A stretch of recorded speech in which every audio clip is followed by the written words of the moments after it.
We kick things off with a shady dream, but then our hero wakes up after living out his fantasy. It turns out that he was playing a game, and he might have fallen asleep while doing so. The name of this game is Valkyria Chronicles, and our hero sure seems to like it because he was halfway done with the whole story as well. Even though this is a virtual reality game, our hero feels tired, almost as if he was actually acting out his intrusive thoughts on the cute girls he was seeing in his dream. Suddenly, a stat board shows up in front of him, and he has no idea how this has happened.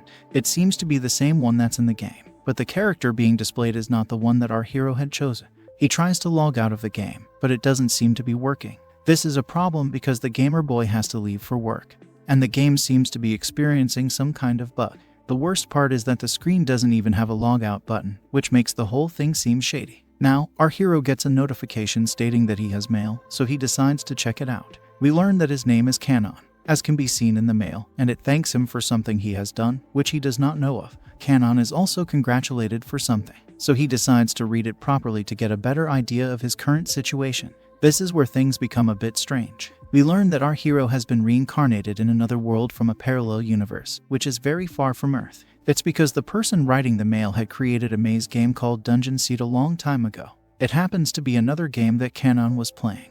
And since he was able to clear all the missions, the data he collected was amazing and valuable. We learn that the person who sent this mail is actually a god named Gaia, who is of this world which is also like Earth. In order to show some appreciation, Gaia had decided to reincarnate Kanon into this world the moment he lost his life back on the original Earth. In this new life, Kanon will have to deal with monsters and other creatures, because this fantasy world is a mixture of Valkyria Chronicles and Dungeon Seed. Luckily, Kanon will be blessed with all the spells, magic, and power that he had possessed in both those games. Gaia continues to explain that the gods of Kanon's world had also approved of this reincarnation, so there's no need to worry about the details. One last thing to remember though, is that Kanon has already left his old world, and even his body has decomposed there, so he has no way of returning back to Earth. There's a shield surrounding Kanon right now, but it isn't free, so Gaia has made sure to give our hero some useful skills which will help him earn a living. Kanon checks out the photo that Gaia has left behind for him, and is shocked to see that she is a cute girl with a curvy body. Our hero takes some time to get used to the fact that he has been reincarnated,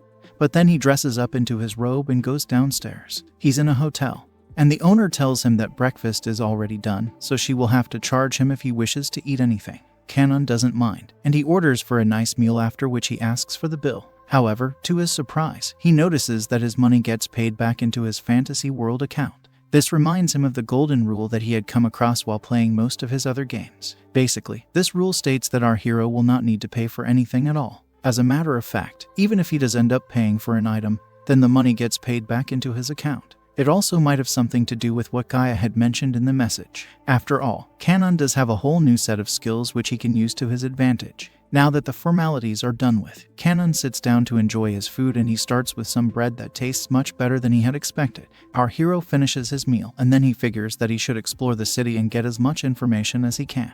He cleans up after his food and decides to head straight towards the guild headquarters. We learn that the name of this kingdom is Elsalis, and the name of the capital is Eldoria. Kanon enters the guild headquarters, and he notices all the receptionists talking to people who want to go on adventures. He finds an empty spot with an old man, so he goes to him and mentions that it's his first time here. The reception man asks him if he wants to register or be hired for a task, and our hero says that he needs to get himself registered before doing anything else. The old man gets to work and hands over a form to Kanon where he will have to give his name and his specialization. On top of that, he will also need to sign a seal in the sheet in order to complete his registration. The old man is actually a bit shocked to see that Kanon did not go to the cute girl in the other counter. He even tells our hero that he has wasted a chance to get with her. However, Kanon is a master of this game, so he knows all the tricks that come with it. He says that waiting in line at the other counter would simply be a waste of his time, because he has come here to become an adventurer. He hasn't been with a girl in a very long time, so it makes sense for him not to try for one right now. The old man is pleased to hear this and agrees with everything that Kanon has said. He goes on to loudly declare that this is an adventurer's guild and not a place for boys and girls to flirt. He also reveals his name to be Garand, who is an important member of staff in this guild. He offers his hand to Kanon, but our hero is a bit wary of shaking hands with a stranger so soon in this world.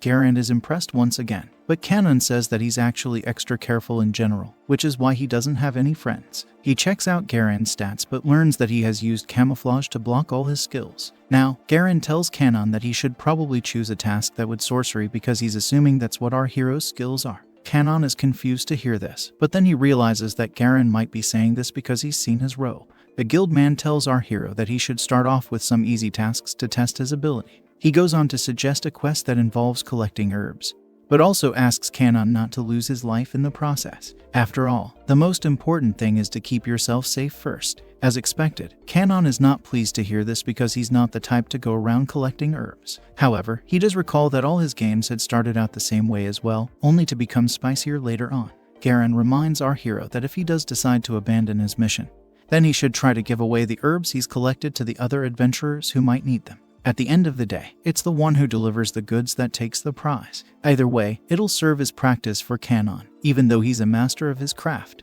With that, our hero bids farewell to Garand and sets out on his mission. He laments that fact that he has to do such a simple task, but there is no other way around it, so he will have to comply. He heads over to the forest area and begins his quest for the medicinal herbs. It takes a while, but Kanon is finally able to get what he has come for. His back hurts, but at least his mission was a success, and now he can test out a couple of things. He takes a look at some buffaloes grazing nearby and wonders which one of them will be his target. He chooses one that looks a little tasty and begins his testing process. Basically, the only reason why Kanon is staying back in the forest is to see what the goddess Gaia has given him. It makes sense, because he can then use his powers to their best advantage. He needs to take a look at all the stats being shown on his screen, and then he clears his mind to launch a proper move. With no one around, our hero does not have to worry about getting caught, and is free to do as he pleases, so he summons a small piece of rock in his hand. He launches this rock straight at the buffalo that he had chosen earlier. As expected, he lands a bullseye on the target and takes it down with just one shot.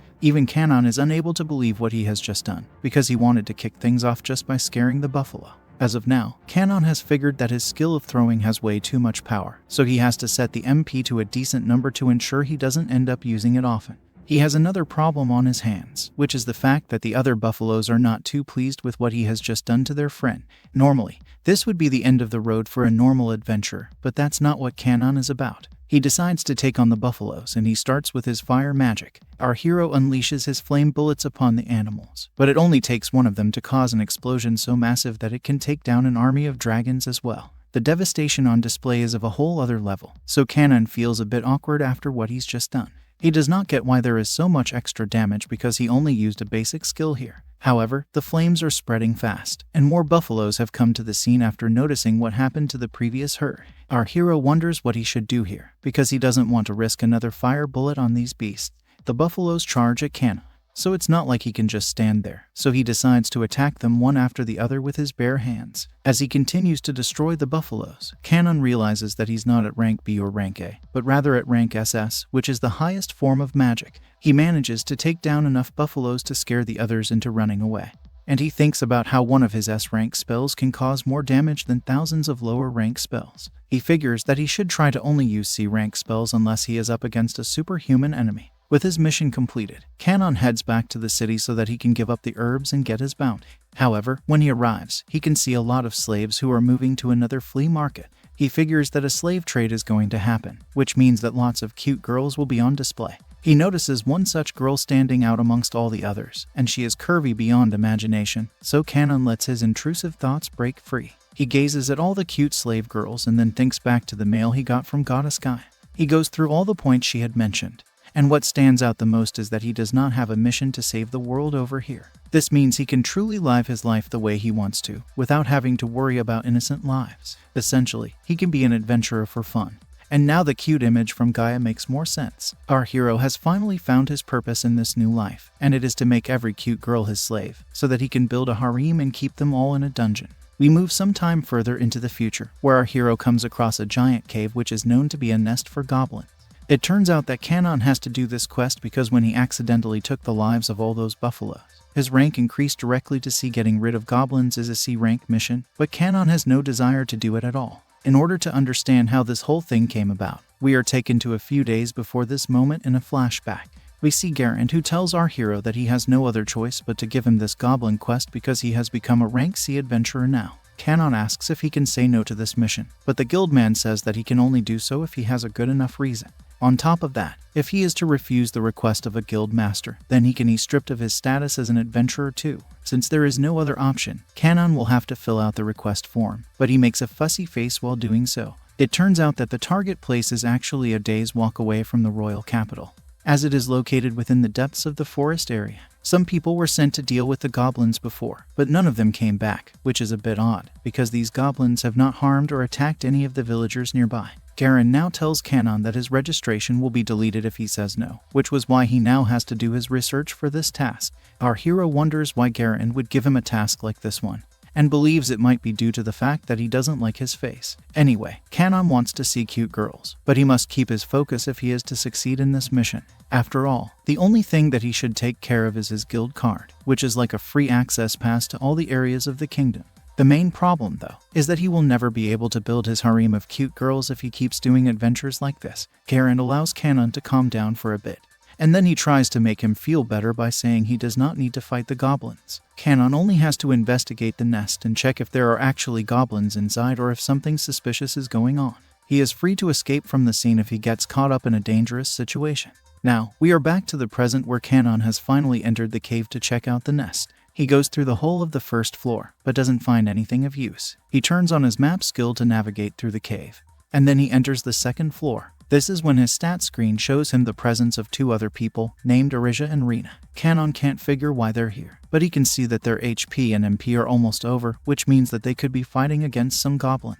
Kanon finally activates his hero mode and rushes to the scene in order to help out these girls. He reaches just in the nick of time, and we can see that the girls are both cute and curvy. They both notice the presence of another person, and before they know it, Kanon is slicing down goblins with ease. Our hero takes down a whole gang of goblins within a few seconds, so some of the survivors try to attack him from behind. The girls notice this, so they call out to Kanon in order to warn him of the sneak attack. But this is not needed due to the fact that our hero has special weapons as well. He takes down the goblins with a reverse shot and points out that his weapons are making the difference here. Kanon explains the usefulness of each of these weapons with the danger gone and the girls saved. They both bow down to Kanon for saving their lives. However, the night girl Rina senses something off and takes out her sword. She warns Arisha not to let her guard down just yet because Kanon is dressed in shady fashion. Our hero tries to tell the girls that all is well, but he realizes that he's using his voice camouflage move. He clears out the confusion and assures the girls that they are in safe hands now. Arisha is upset with Rina for accusing Kanon right after he saved their lives. After all, he could have just let the goblins have their fun if he wanted to harm the girls. The night girl admits her mistake and apologizes to our hero, after which she thanks him once again for his services.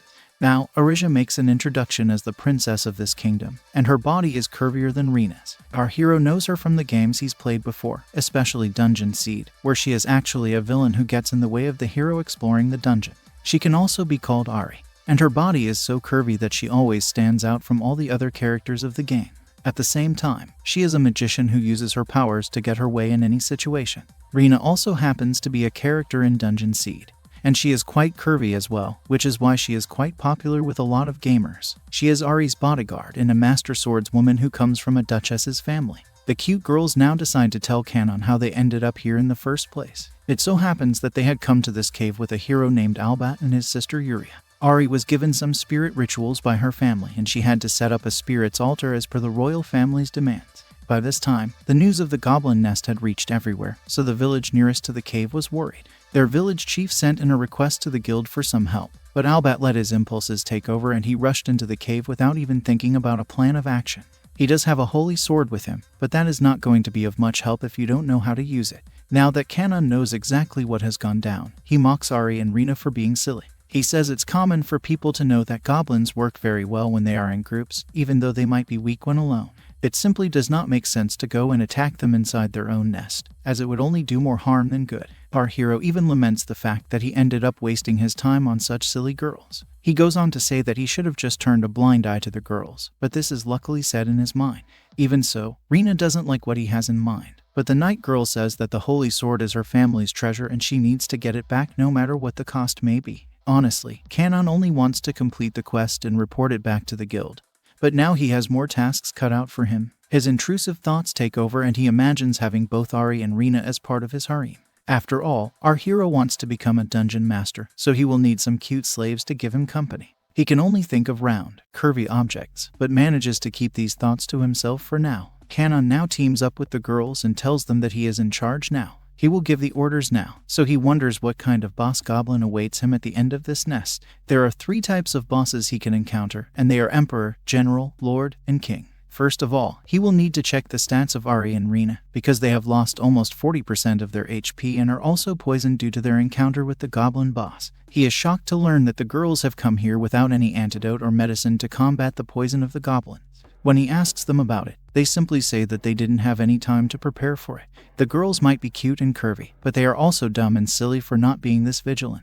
Kanon scolds them and says that they should have at least taken a healer and a carrier along with them for this mission if they wanted to succeed.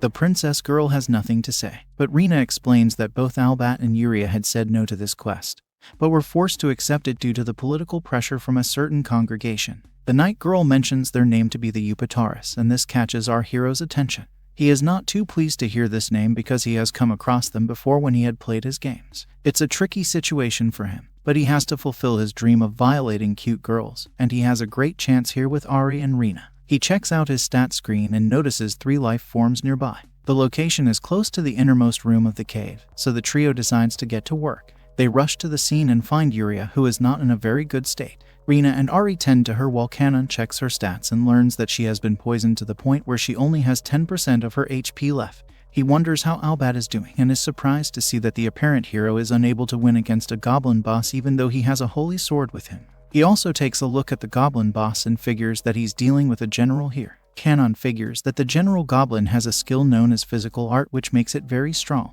On the other hand, Albat is shown to be weak, and even the holy sword in his hand is not suited for this kind of combat. Even so, the name of this sword is Stormblinger, and it is known to have the power to destroy every kind of evil in this world. Sadly for Albat, the power of the sword is sealed, which is why he can't do much against the goblin general. Of course, Kanon is going to save his life, but he must also be careful to avoid any kind of mistake. He turns on hero mode and tells the girls to take care of Yuria while he handles the goblin general. Suddenly, the beast smacks Albat away and it looks like the apparent hero has met his end. However, upon closer inspection, he is alive, but barely. Now that Albat has been dealt with, Kanon decides to take on the goblin, but the monster turns his attention to Ari and the girls. At first, it might seem that the goblin general has intrusive thoughts of his own, but then we realize that he is unable to see Kanon due to his hidden spell. This surprises our hero because he thought that the boss would be skilled enough to detect him. Despite his disappointment, Kanon wants to make a decent fight out of this. So he stops the hidden spell and shows himself to the goblin general. It tries to attack him at full force, but this does not bother our hero at all, and he simply smacks his enemy's sword away and proceeds to smash him away. As expected, Rina and Ari are blown away by his skills, because this is also physical art. They actually can't even figure if Kanon is using his hands or a hidden weapon, but none of that matters because the goblin general is barely able to stand up now. Kanon strikes a pose to mock his enemy, and it only incites the monster boss to attack him one more time. He thinks he's gotten a strike in, but it does nothing to our hero and he activates savage mode after this. Within the blink of an eye, Kanon slices through the goblin general as if his head was a block of cheese. With that, the monster finally falls to the ground and the girls just stand there in shock and amazement. They are still just standing and staring, but our hero doesn't have time to waste, so he says that the mission is completed now. The group decides to head back to the main village where everyone is glad to see all of them alive. As expected, Garand is also here and he greets Kanon with a smile on his face. He does not know what has happened to Albat, but that doesn't even matter to him at this point. All he cares about is Ari because she is the princess, but Kanon believes that Albat is actually a very shady man. After all, he is just acting like a lazy guard and causing harm to the ones he is supposed to keep safe from harm. Anyway, Kanon doesn't want to be around him anymore, so he says goodbye to the girls. This makes both Ari and Rina feel a bit weird and Garand notices this as well. Kanon has no idea of what's going on, but Garand simply says that the princess must be tired after all the stress she had gone through today. She needs to get some rest and prepare for the spirit rituals the next day anyway. Garand now tells Kanon that he should not leave so soon, as he has something he would like to show him. They go to a cabin cottage where Kanon explains that Ari got into danger due to the fact that Albat got too excited. He was the one who ended up saving the girls, and Garand is thankful to him for that. He also learns of the Upataris being involved, and he figures it was all a greedy scheme put together by the congregation men. The way Garand is speaking gives Kanon an idea of what he's going to ask from him, so he confirms that he will have to guard the cute girls till the ceremony. Garand can sense that our hero is not too pleased with this task, so he asks him about it. Kanon knows that he doesn't have much of a choice, so he will protect the curvy princess from danger. However, he does need some kind of motivation to keep doing these tasks. Otherwise, he will have no joy left in his life. Garand knows what he means, so he offers to raise Kanon's rank to B for his efforts. On top of that, he will reward our hero with 10 million Gs, which is like the currency of this world. Kanon has no issues when it comes to money, but he does want to take on more interesting quests, so the idea of getting a rank promotion works in his favor. He accepts the job, and then we see Ari asking her teacher to take care of her. Of course, she is referring to our hero because he is also a mage, which puts her under his category. Being called the sensei of a princess does have a nice ring to it, so Kanon doesn't mind the attention from his curvy disciple. We move to the nighttime now, where our hero is busy warming up a fire. Meanwhile, Ari, Rina, and Yuria have a cute bath together and gossip about our hero. Now, we move back to our hero who is missing out on some amazing action if he would have just let his intrusive thoughts take over. However, he doesn't mind sitting in front of the fire and being the guard to 3 cute girls. He never did this in his previous life, so it's a nice experience for him. Albad is shown to be sleeping and snoring, which only provokes our hero because he thinks the fake hero is a useless piece of trash who should be ended. However, there is no point in doing such a thing to a useless man because he is most likely just a scam hero who has been sent by the Yupataris. It looks like there is some kind of power struggle going on, so it doesn't make sense to end Albad just yet. After all, Kanon needs to find out the main brains behind this whole operation. Now, our hero lets his intrusive thoughts take over while worrying about Rina and Ari. Basically, they will be targets at the congregation, so Kanon will need to do something to keep them protected.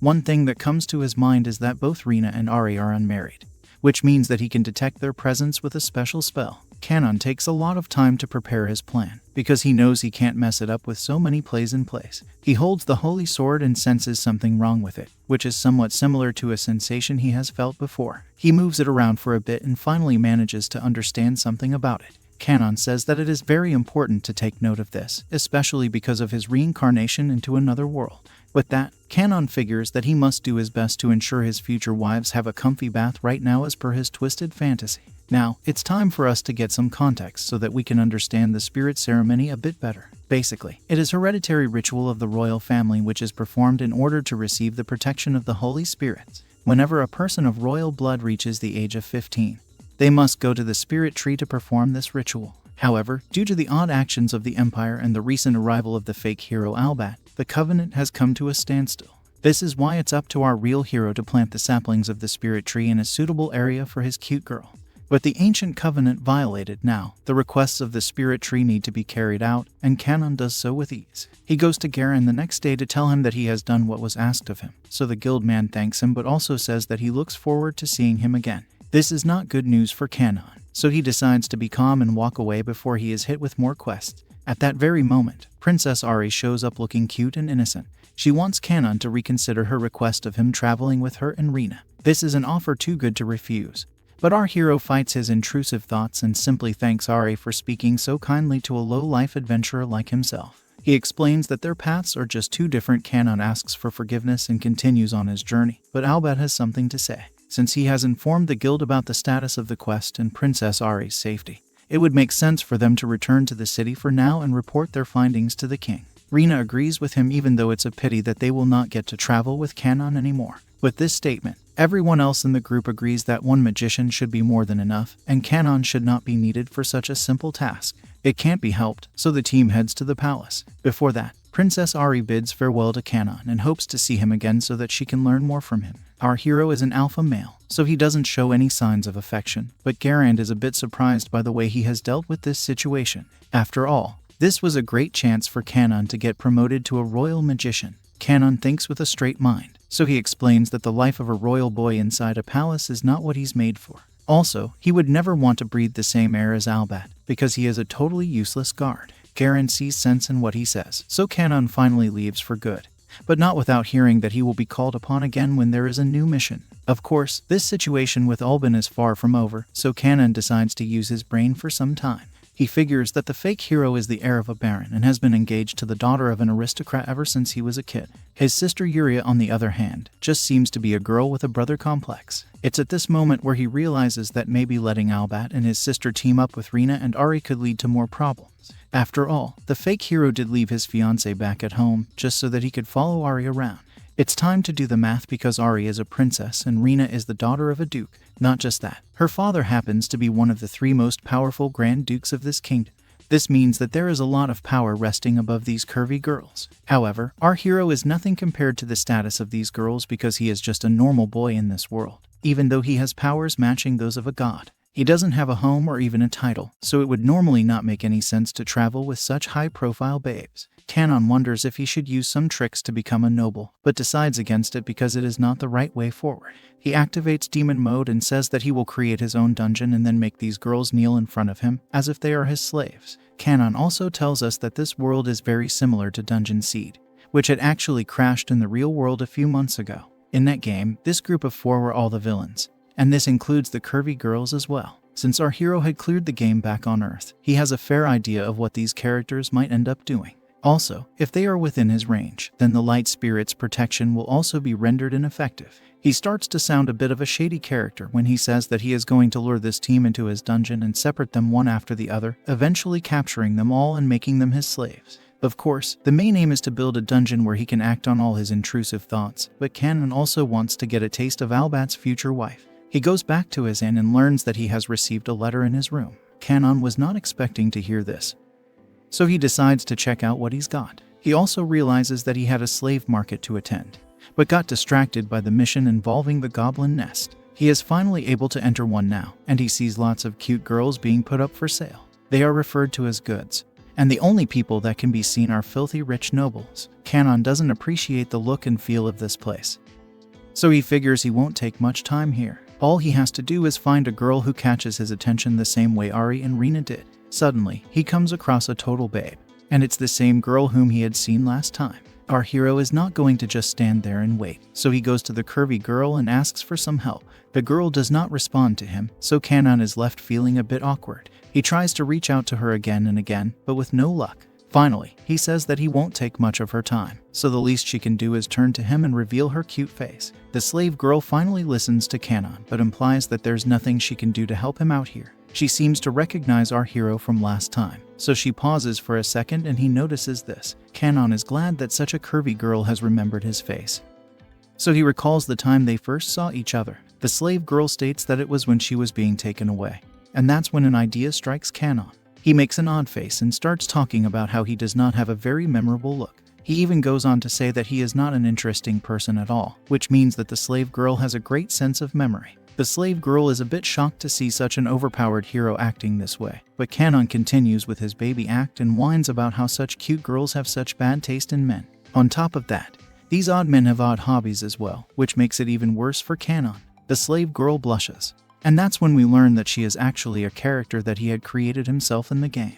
As expected, he went to great lengths to create her perfect body, so there is no way he can forget her. This makes him wonder if Gaia had intentionally left this slave girl here for him. Kanon can't stop his intrusive thoughts because he keeps staring at her for obvious reasons. He can never get bored of doing this, especially since the slave girl was awarded with being one of the top 3 customized characters in the game. The slave girl asks Kanon what kind of question he had for her, so he proceeds to say it. Our hero asks the slave girl why she isn't running away because he knows she has enough power to do so. Kanon had checked her fighting stats and learned that she is good enough to be his sidekick. It is a huge mystery that she is allowing herself to suffer this way when she has such amazing stats. The slave girl just sits there feeling shy, so Kanon asks her if she's even listening to him. He goes on to ask a rather sensitive question, and this makes her blush. This is when she finally reveals that she can't do anything because she is a slave. As per the rules, she can only sit here and wait until someone comes and buys her. Our hero can't believe what he is hearing, because it sounds rather funny. The slave girl points to a slave collar on her neck and reveals that it defines her fate. Kanon figures that she has accepted her fate, so it makes more sense to him now. The slave girl continues by saying she does not have any of the things that a normal girl would have. There are no friends, family members, or even a hometown to run back to, so all she can do is wait for her master to come and buy her. This strikes a chord with our hero because she reminds him of his own past life. He actually has no memories of his old life on Earth because Gaia had made sure to erase all of them. He has a thought in his head, but remains silent, so the slave girl asks him why he isn't saying anything. Our hero calmly decides to walk away from the scene and apologizes to the slave girl for wasting her time. She feels some kind of passion for him, so she asks him to wait, but Kanon leaves the scene by then. Now, it's time to kick off the auction with all the curvy girls up for grabs. Even Kanon is seen striking a pose while trying to act like an alpha male. We take a look at slave number 11, and she happens to be among the top 3 demi-human slaves in this world. She is the curviest out of all her sisters, which is why her bid starts at 10 million fantasy dollars. It's time to start the bidding war. And as expected, the customers go crazy with their bids. The amount goes from 10 million to 130 million in no time. But this is only the beginning for this slave girl. She is clearly not happy with her presence at the auction, but there's nothing she can do about it. The slave girl is eventually sold for 150 million fantasy dollars to a bald man who makes a shady face. Kanon is amazed to see him because he is very old, but even then, he has enough passion to act on his intrusive thoughts. However, the slave girl panics upon seeing the bald man, which means that she is fearing the worst with him. Now, Kanon assesses the situation and reminds us that he is looking for slaves who can help him capture the fake hero Albat's fiancé. He will need to travel for a while to get to his target zone. And when he does that, he will basically be starting a war. Looking at the slave girl, Kanon can sense that she has useful abilities which he will need for his mission, so it would be a waste to pass her by like this. The look on her face makes our hero feel even worse for her, but it's time to look at the final item of the day, and she is quite a catch. The auction man announces her as having long platinum hair, smooth skin without a single blemish, and bright emerald eyes as well. She is none other than the slave girl who was created by Kanon's intrusive thoughts, and it turns out that she is actually a dark elf girl. The shady bald man wastes no time and instantly offers 200 million fantasy dollars for her. It seems like an easy win, but then someone counters him with $300 million. The bald man thinks this person is joking, but that isn't the case. So he raises the bid by $10 million.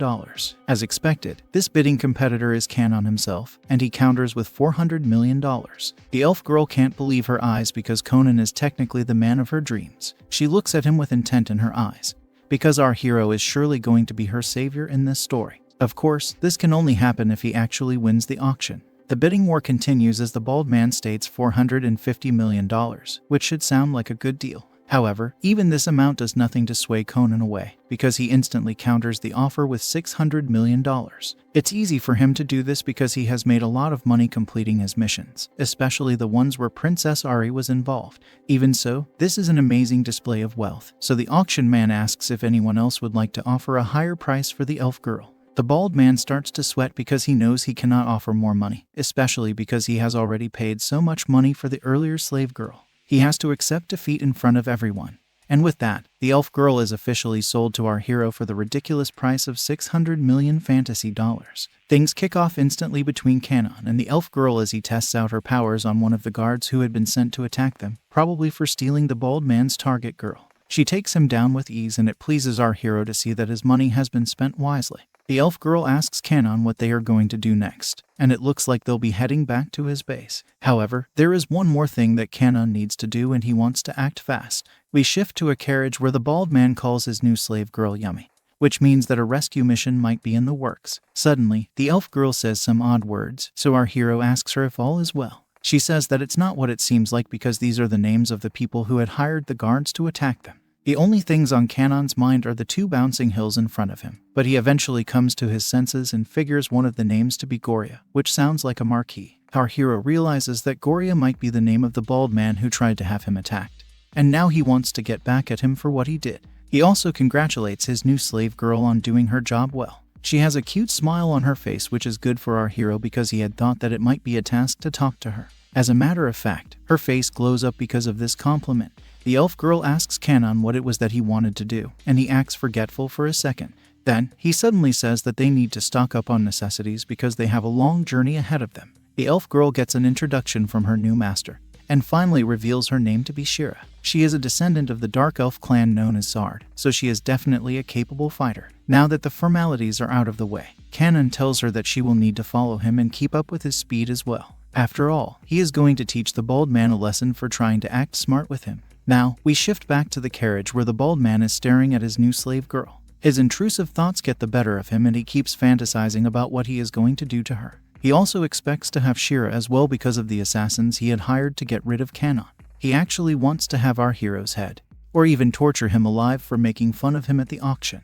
After all, to be humiliated like that in front of so many people is pretty bad for a man like him. Anyway, there is no point thinking about such things, so he would like to enjoy some dessert before he gets to the main course. He calls out to the slave girl and tells her to sit on his lap. She clearly does not want to do this, but since she is a slave, she has no other choice. She proceeds to do as he says, and what follows is not a very pleasant sight. The bald man asks her not hold back her voice, but she is very embarrassed by what's going on. Things are about to go from bad to worse, but then the both of them are interrupted by a sudden force that approaches the carriage. It is none other than our hero Kanon, who is moving at super speed to keep up with the vehicle. He jumps over the carriage and causes it to stop, which makes the bald man anxious. He wants to continue with his shady acts, but wants to know why everything has come to a standstill. It's at this moment when someone from outside says that it's an ambush. The bald man sticks his head out of the carriage window and asks what's going on. One of his men reveals that there might be bandits ahead of them, because the escorts in front have been attacked. He asks his boss to stay inside the carriage and let them handle the commotion. The guard men rush ahead and plan to get rid of the bandits using teamwork. However, when they see one of the escorts running towards them, they notice that he is getting slashed in front of their eyes. The guards watch on in shock and disbelief as the escort falls into pieces, and in front of them is Kanon, who is in demon mode. The guards try to threaten our hero, but it's of no use as he jumps high up into the air to escape their line of vision. He uses this skill to tear into the guards one after the other without them even realizing what they're up against. Eventually, only one man remains, so he asks Kanon why he doesn't show himself. This is all in panic, so he tries to run away, but Kanon shows up from behind and tells him not to shout so much. He decides to mock the guardman some more because he was the one who issued the threat in the first place. Our hero grabs his victim from behind and is about to slice him to bits, but first, he asks him to repeat what he said earlier about taking his life. The guardman has nothing to say, so Kanon holds his knife close to a rather sensitive spot. The guardman says please, but our hero can't hear what he's saying at all. He continues to mock the guardman, who begs for his life like a little girl. But it's too late for such a request. The guardman says that he had taken this job for a reason, which was to provide for his family. He has kids and a mother to take care of, and he was only doing this because he was hired by the bald noble. Kanon lets the guardman believe that he is going to spare his life, and then slashes his head off without any care in the world. It's time to go to the carriage, where the bald man begins to panic once again. There is no noise coming from outside, so he wonders what has gone down. His anxiety is through the roof, and that's when he reveals that he is indeed the Marquis of Goria. The only fate for offending such a noble is the life sentence. So Goria wants to know what kind of bandits are after him. He calls out to his guardmen and tells them to bring the heads of the bandits to him. However, he has it all wrong because there is only one attacker and he is most definitely not a bandit. Kanon takes this as his chance to make an entrance, and he ensures that he makes a mark by keeping the head of the guardman he just attacked in his hand. Our hero opens the door to the carriage and can see what Goria has been doing to the cute slave girl. He realizes that he is walking in on someone else having fun, so he says sorry for the intrusion. Obviously, Goria is in a state of fear now because in front of him is an overpowered warrior in demon mode. Now, Kanon shows himself in all his scary might, especially with the head of the guard, and he asks the noble Goria if he can borrow a few moments of his time. How is our hero going to deal with Goria? Also, is he going to make his slave girl his new toy, just like Shira? Before we continue to what happens to the bald man, we move back in time to see what Kanon was doing when he caught up to the carriage. At this point, our hero started to strategize on how he would end up rescuing the slave girl Goria, whose actual name is Anaria. He was also considering adding her to his harem along with Shira, because her curvy body is every man's dream.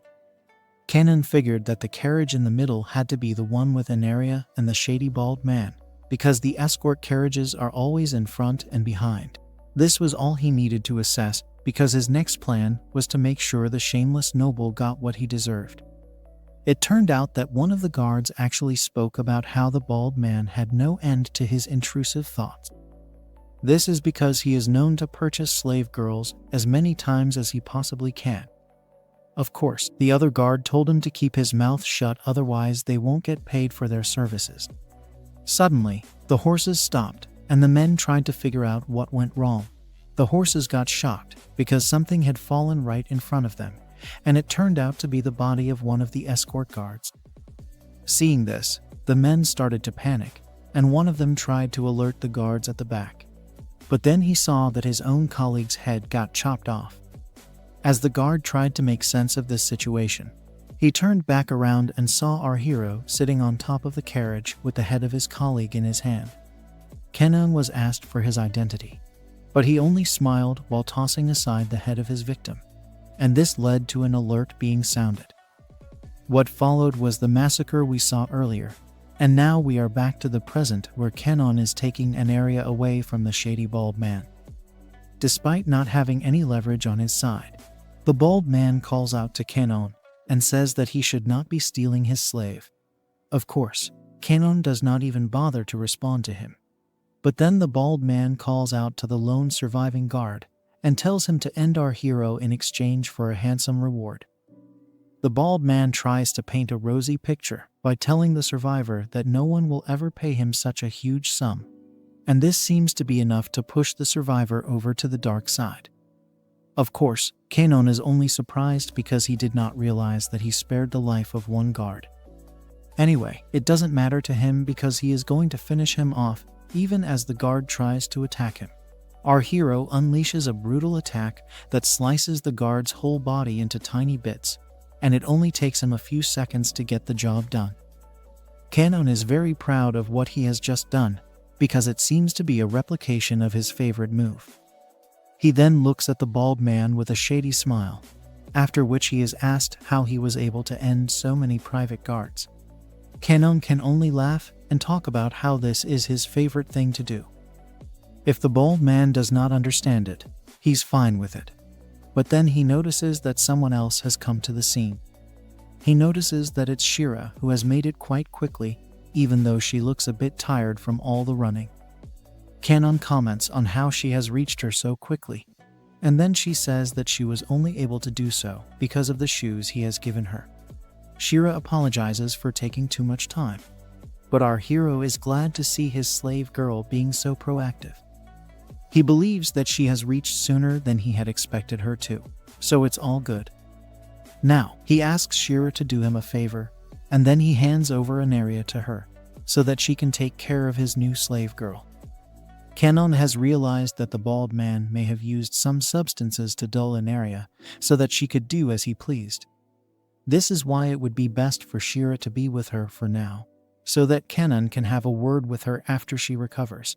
Our hero then tells his slave girl that he will be joining her a little later, as he has some unfinished business to deal with.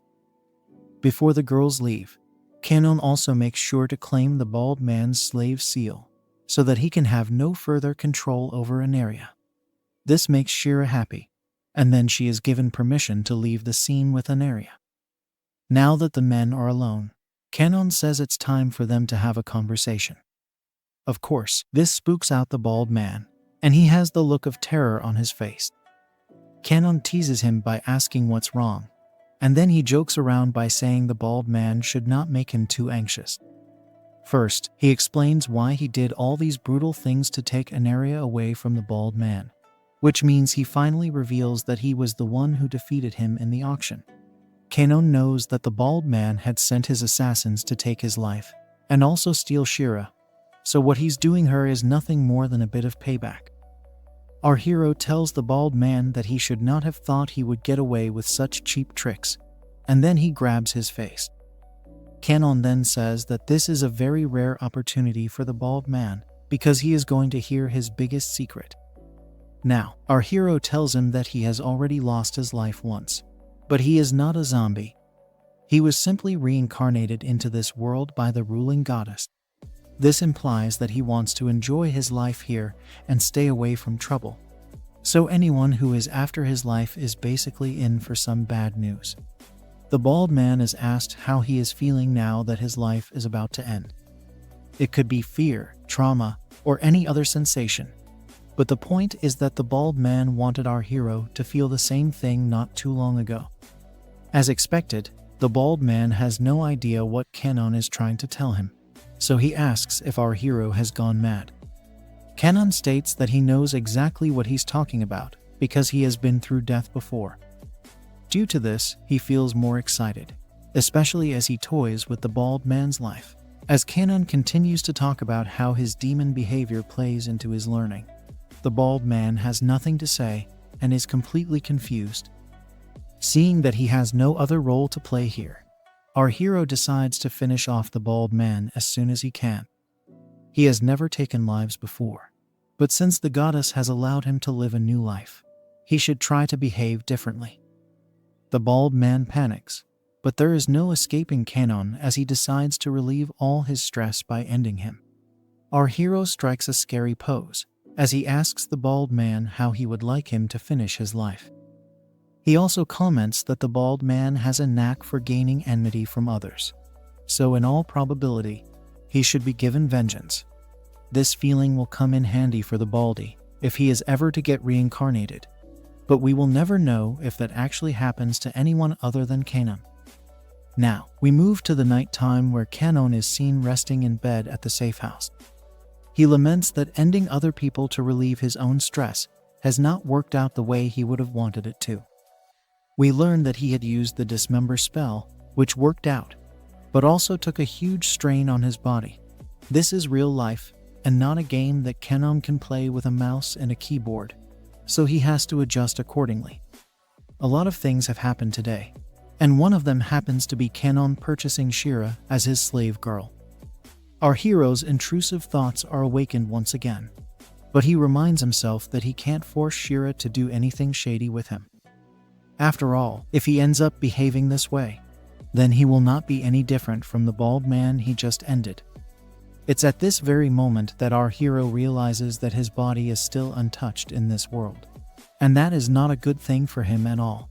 This is because he may not be able to control his elephant in front of Shira, and if he does whip it out, then he could turn out to be a one-pump chump.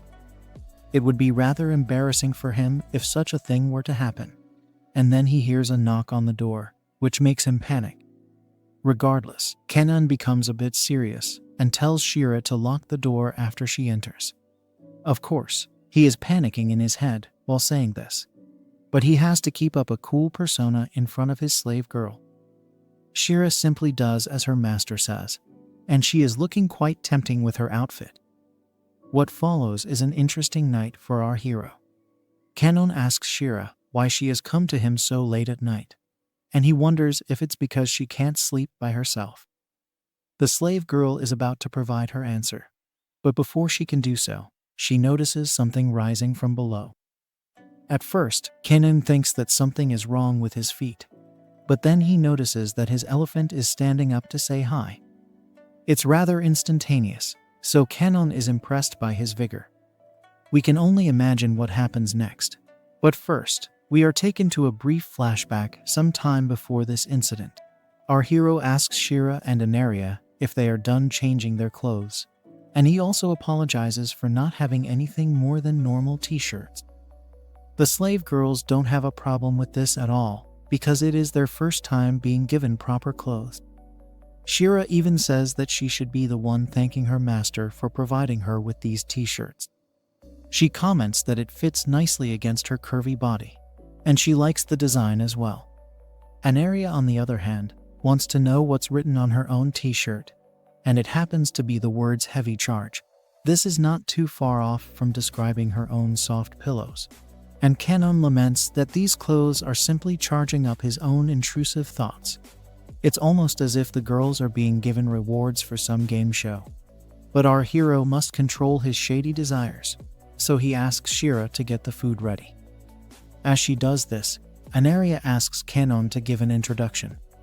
He does so instantly, and then she reveals that her family name is Fuon. Anaria also says that Kanon can refer to her as Anna, and that her father used to be a duke. As a matter of fact, she used to live in the royal capital with him because he had earned the respect of the king through his services. Anna's father was granted private land at first, but then he got married to a beast woman without the king's consent. This led to him getting deprived of his private land as well as his nobility privilege. Since Anna's mom was no more, she and her dad tried their hand at commercial business, and it was going well till a certain point. However, one failure in a big trade led to Anna's dad getting caught up in a massive circle of debt. He could not deal with it anymore, so he decided to take his own life, and this left Anna to work as a maid girl in order to pay off the debt her dad left behind. Kanon does not find this to be very unique, as he has read lots of manga comics where the cute girl ends up turning into a slave to pay off her family's debts. Having said that, Anna's story still sounds tragic. She also answered Kanon's question with extra information, so it implies that she is a very obedient girl. Kanon does a character study of Anna, and he believes that she is not the brightest bulb on the planet, but she does have a genuine personality. As a matter of fact, she could have been a lot livelier if she did not have to face such a harsh reality. After considering everything around him, Kanon decides to offer a choice to Anna, and he says that she can either continue her life as someone else's slave, or she can become his own slave girl in addition to Shira. If she does this, then she can spend his reward money however she likes. Of course, Kanon would never say no to such a curvy babe. But is he planning on doing shady things with both Shira and Anna? Kanon does tell Anna that she should definitely take her time to consider this decision, but he maintains that he will accept whatever she chooses.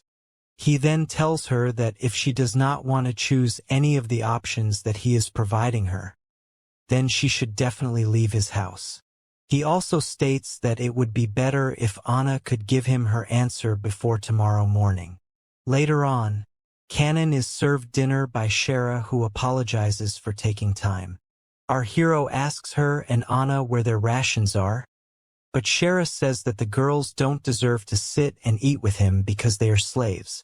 This is because of the low status given to slave girls, but Kanon does not want to hear any of this. He is sick and tired of eating alone, so he tells his slave girls that they should eat together. He wants them all to enjoy their time together, at least when they are having meals, but he also feels sad that his girls need to be commanded to follow him. Our hero then begs both Shira and Anna not to make him order them to sit and eat with him. This shocks them, and then Kanon says he will prepare some simple dishes for them. The girls should get to know each other in the meantime, and they are still trying to figure out why their master has given them so much leeway.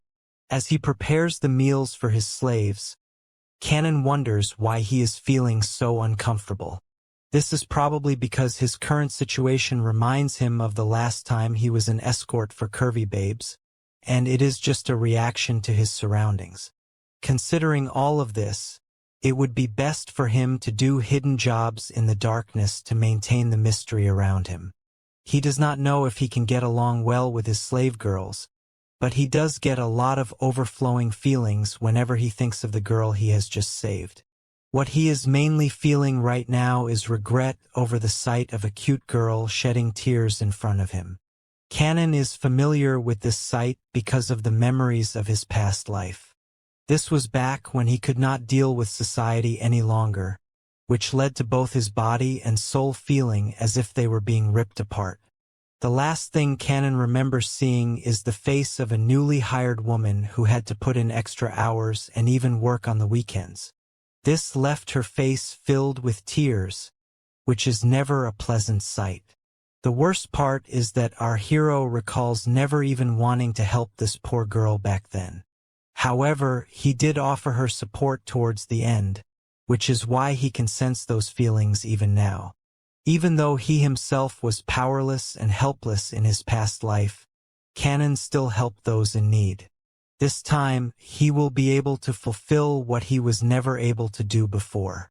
Basically, our hero does not want to live a life full of regrets anymore. Now, he comes back to his girls with their food and asks them if they became acquainted in this much time. They say yes, so it's time to dig in. Kanon tells Anna and Shira that their work performance relies heavily on the condition of their bodies, which is why it is important to eat food and get rest without pushing themselves too hard. Anna and Shira can both smell the fragrance from the dishes, and they comment on how it's been a while since they last got to enjoy a delicious meal. Kanon feels as though he is missing something right now, but then he gets distracted when he sees Anna crying out of joy in front of him. He wants to know what the matter is, but it turns out that she simply finds the food to be delicious, which is why she is crying. Shira feels the same way, as she looks at her master and gives him a cute smile, which takes him aback for a moment. He realizes that he was awkwardly staring at his slave girls, so he says sorry and proceeds to eat his food as well. He then thanks them, although they ask him why he is saying that. After all, they should be the ones thanking him for giving them a chance at a second life. Anyway, Kanan wishes both his girls a happy meal before eating his food, and they ask him what this statement means. Shara wonders if this is some kind of cult ritual, but our hero says that it is simply a tradition from his original world. He tells them that they don't need to mind it, but they both also wish him the same to make their master feel better. Anna and Shara both smile at Kanan quite cutely, and it brings a smile to his face, but he needs to maintain his Sigma male persona, so he shrugs it off and focuses on his food.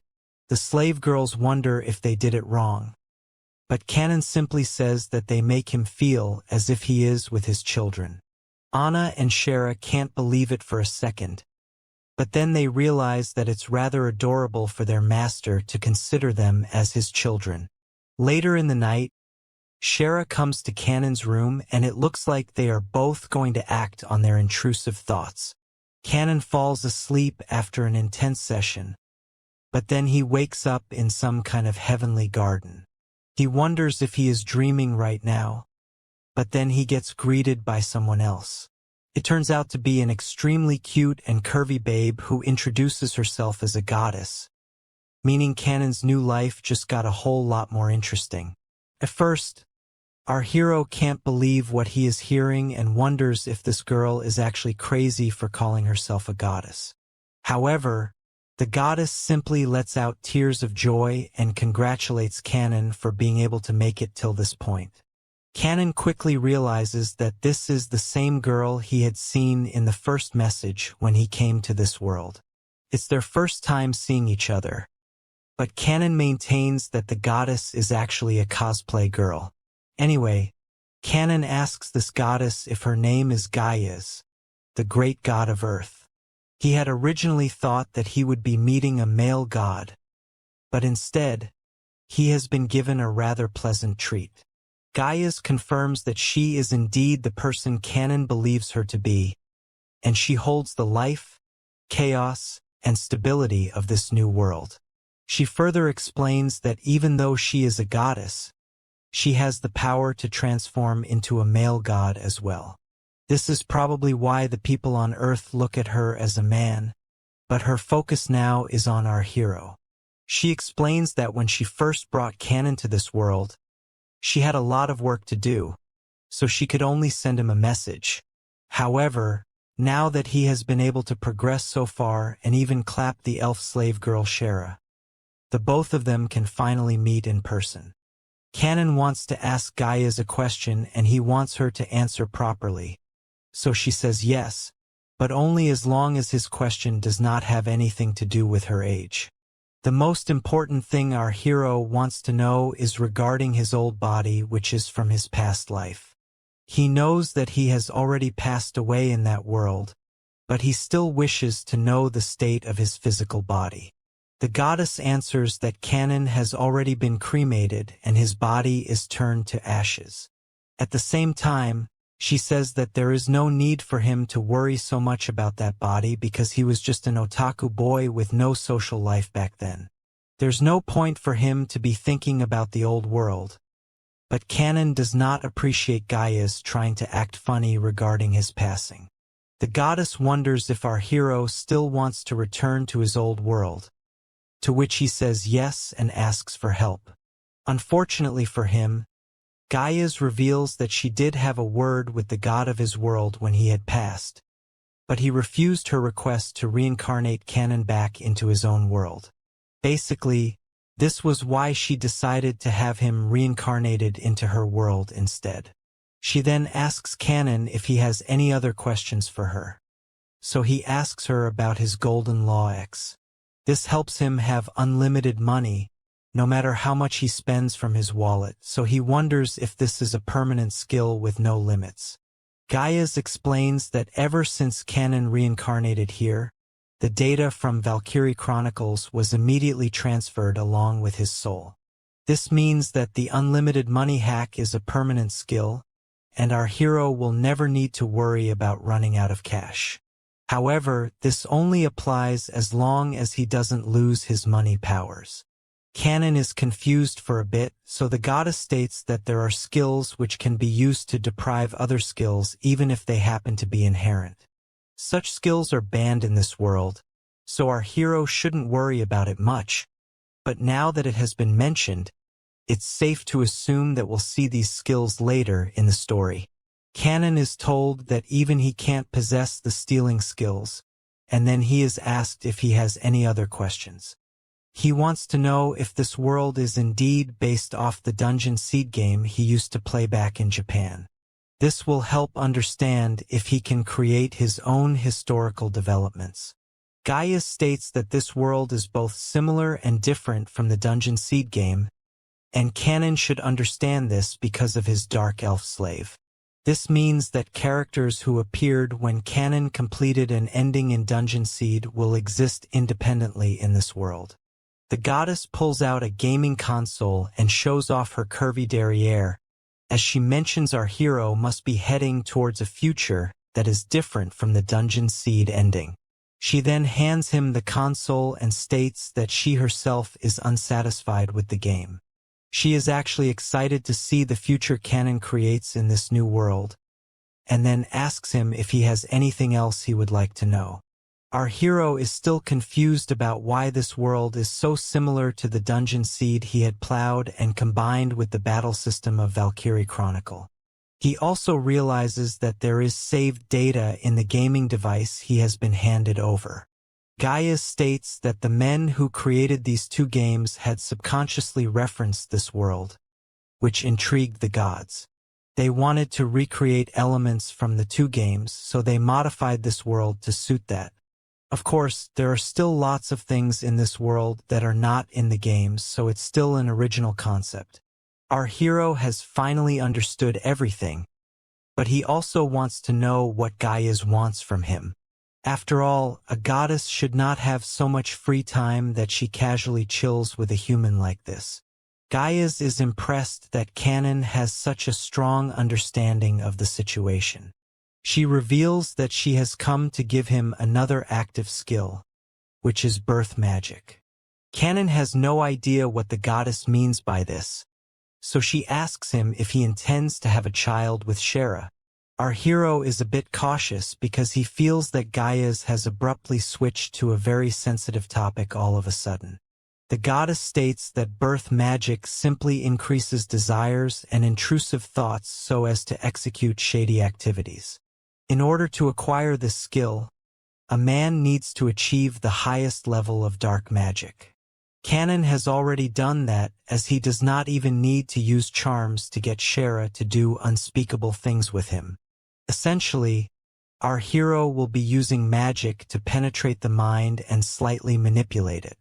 Technically speaking, it's highly sus to be using such magic, as it is mostly popular with succubus girls who want to further their generations through mating. The main problem for succubus girls is that they are not fertile, which is why this magic comes in very handy for them. Even so, this world has a very serious problem when it comes to birth rate, so the species over here are all heading towards extinction. Since mating between different species has a very low rate of fertilization, it does not look likely that Canon and Shera will have a child. But if he uses this birth magic skill, then his chances can go as high as 100%. So, Gaius wants Canon to take this birth magic so that he can repopulate this world and save its people's races from extinction.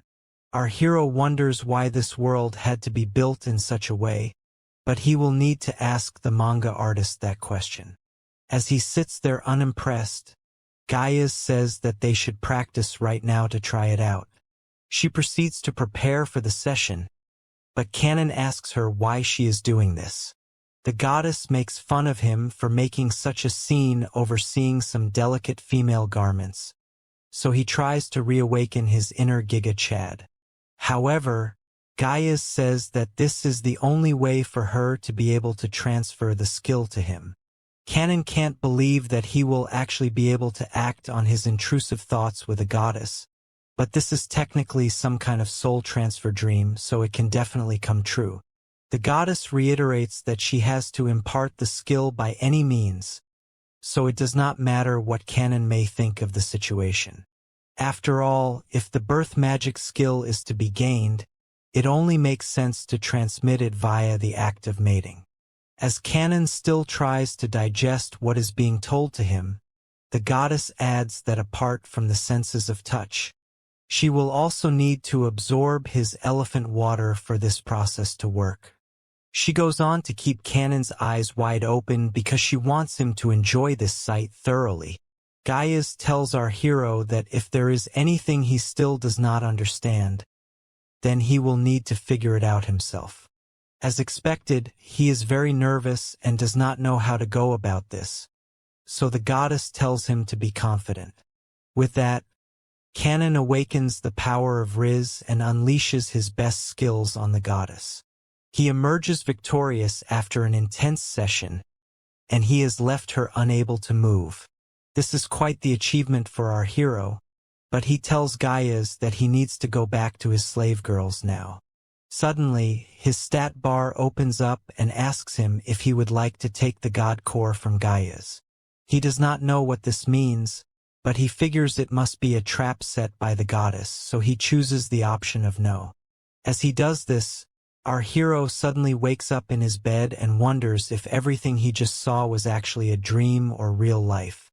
At first, he really believes that he has experienced a rather spicy dream, but then he realizes that it was all true as his stat bar opens in front of him. He has indeed gained the birth magic skill, which includes life absorb and eye charming as sub-skills. Now, we move to Anna, who is screaming the word no cutely while punching a target figure. Kanon guesses that his slave girl must be imagining the doll as a very bad person, which is why she is screaming at it while she hits it. That's when we learn that Kanon is now personally training Anna. We are then taken to a flashback to a few hours ago where Shara happily greets her master with a smile. They wish each other good morning, and then Shara gets to preparing breakfast. Our hero notices Anna also sitting at the table and realizes that his slave girl has decided to stay with him after the choice he gave her earlier. Now that his harem has officially grown, Kanon tries to figure what to do today. He asks Anna if she can help Shara prepare breakfast, but the elf girl says that she will be the one to cook the food. Kanon wants to know what's wrong, so Shara reveals she had spoken to Anna earlier and learned that she has never been in the kitchen before. Our hero can't believe it, but Anna admits that she was only used by her previous masters for the purpose of cleaning the house or delivering goods. She apologizes, but Kanon says it's all right and she has nothing to feel guilty about. Shara also says that Anna can learn how to cook from now on, so she agrees to it. Is our hero going to use his slave girls for more than cooking on a regular basis? And what's going on with Gaia's? Has she managed to recover from her shady session with Kanon? Now that our hero Kanon has conquered a literal goddess in unspeakable fashion, he can freely tell his slave girls what to do. Even then, he asks Anna not to be so disheartened by her inability to cook for her master. As long as she has the heart to do it, she can serve our hero to her fullest ability. Now, Kanon tells Anna to go wash her face, after which she should also change her clothes and makeup. After all, it doesn't make sense for the main character to have a slave girl who isn't a 10. Kanon tells his girls that after breakfast, they are going to step out, so Anna asks him where they will be off to. That's when Shara reveals to her that Kanon is going to be training her today. We then shift to Anna in the middle of her training session where she is mercilessly attacking the target dummy. Kanon watches on as his slave girl punches the dummy with a hilarious ferocity, and he is not at all impressed by what he is seeing. However, he decides to let it be for now, and asks Anna to come towards him. He asks his slave girl if she has any experience in martial arts at all, and she reveals that she does know the basics. Kanon is pleased to hear this, so he tells Anna that before she hits her opponent, she needs to keep one very important thing in mind. She must not let her body float at all, and this takes her aback. Kanon explains that every time Anna goes to punch the dummy, her center of gravity moves a bit too much, and it could be a problem for her when she's in a real fight. This is a key point when it comes to physical combat, especially when there are people like Drake and the Diddler out there. Anna argues that she won't have much arm strength if she tries to use such a method, so in that case, she won't be able to land much damage. Kanon is surprised to hear that his slave girl wishes to use more power and inflict more harm upon her opponent. This leads him to comment that Anna still does not know the basics of martial arts, which is probably why she should be left to the kitchen. Anyway, our hero is a generous man, so he explains to Anna why it is dangerous to let her body float like that apart from in the bedroom. He thinks of a way to explain it best to her, so he comes up with a reference example. He invites Shera to come over and give him a hand, to which she immediately agrees. Now, Kanon tells Anna that in an actual battle she will be dealt with as follows. He mimics Anna's style of attack, but Shera is able to displace his move with ease. On top of that, she is also able to launch a counter-attack which she stops right before hitting her master. Kanon thanks Shera for the support, and then he tells Anna that if she goes in blindly without a strong center of gravity, then her opponents will be able to easily dodge her attacks while also launching effective counters. He adds that Shera only used her bare hands over here, but if she had a knife, then that would have been the end of his head. Our hero says this to convey how easy it is to lose one's life in the blink of an eye during battle. Anna panics rather cutely and asks her master how she can overcome this challenge. He says that it's a rather simple process of imagining a single spot in her body where her center of gravity lies. He continues to guide his slave girl on how to identify and control this center of gravity by asking her to imagine a shaft coming from the ground. Anna must use this shaft as her central point of rotation, and she should only move around that axis. The hit points are above and below for her, and she must focus on transferring the force of her center of gravity to her fist. She must also take care not to let her arms stretch too much because she needs to be ready for the next attack. The only thing that should be stretched is her kitty when she gets hit with those intrusive thoughts. Nobody would have believed that maths would come in handy during combat, but our hero is indeed an omnipotent being. What Kanon basically wants to tell Anna is that she should not release her fists from her hands, but rather from her hips. She must also hold her hips firmly, which is something Kanon would like to do to her anyway. This becomes a bit too much for the bunny girl to take in, so our hero figures he's been talking for too long. It's time for the next example, so Anna will need to pay close attention to him now. Kanon prepares his fist as he faces the target dummy and instantly launches a punch that is probably only a few inches away from it. He is able to completely destroy the dummy with that one punch, and it would even make Saitama proud. Kanon strikes a heroic pose after launching his attack, and then he turns back to Anna to let her know how easy this is. However, she is shocked to see how powerful her master is, and complains that she did not get a single thing he just said. Kanon does not have time to mollycoddle her again and again, so he tells his slave girl to practice exactly like how he has just shown her. He reminds Anna that she should not think of this as something that's complicated, but instead, she should just focus on improving her body movements. What he has taught her is just a basic technique, but in order for this attack to be effective, Anna will need to release the power from her beast muscles. If she wants to become stronger, then there is no better way to practice than this one. Kanon then tells Anna that this is just the beginning of attacks that are launched with bare hands. After this, the bunny girl will also need to learn how to defend. There is a long way to go, and Kanon smiles, probably because he is going to have a lot of fun teasing the cute and curvy Anna. The bunny girl can't believe that this is only the beginning of her training and she still has a long way to go. Kanon activates demon mode and asks Anna why she is being so scared. She needs to calm down, but when her master is looking like Voldemort's successor, it is hard for anyone to remain cool. At this moment, Shara shows up and tells her master that it is not a good thing to scare a beginner like that. After all, he would not have scared Anna so much if they were doing shady things to each other. With that, Shara tells Anna that they have had enough for today's lesson, and they should go home to get some rest. Kanon lets this slide because he too realizes that he had turned over to the dark side for a bit. Later in the night, we see Anna in bed with her hand reaching out and she feels a bit sad. She says that she did not do anything productive today, and it is making her feel useless.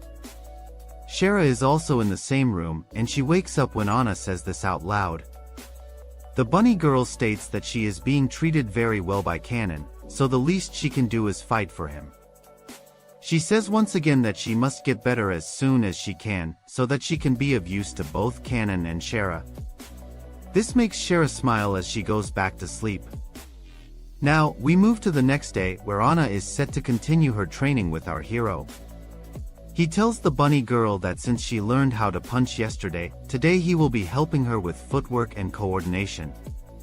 He asks her to use her feet the same way he did yesterday while punching the dummy. Once again, Anna will need to pay attention to her hips for kicking, just like she did with punching. However, if she focuses so much on her hips, there's no telling what might happen to her after 9 months. Kanon continues with his lesson by telling Anna that she needs to be rhythmic with her side movements. If the bunny girl is not too used to such movements, then she can pay attention to her heels as well. Anna is determined to become a better fighter, so she obeys her master with intent. Now that he is done with his theory lesson, Kanon tells Shara to take care of Anna and her practice because he has somewhere to go right now. Shara agrees readily, but she wants to know where her master is going. Our hero does not give his slave girls a direct answer, and only says that he has some shopping to do. After that, he moves out of his home and towards the city's market area. He approaches a place which is the French word for afternoon, and is greeted by a cute and curvy cat girl.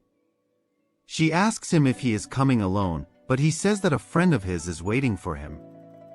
That's when he notices his buddy waving at him, so he heads towards the table while the cat girl goes to get the menu for him.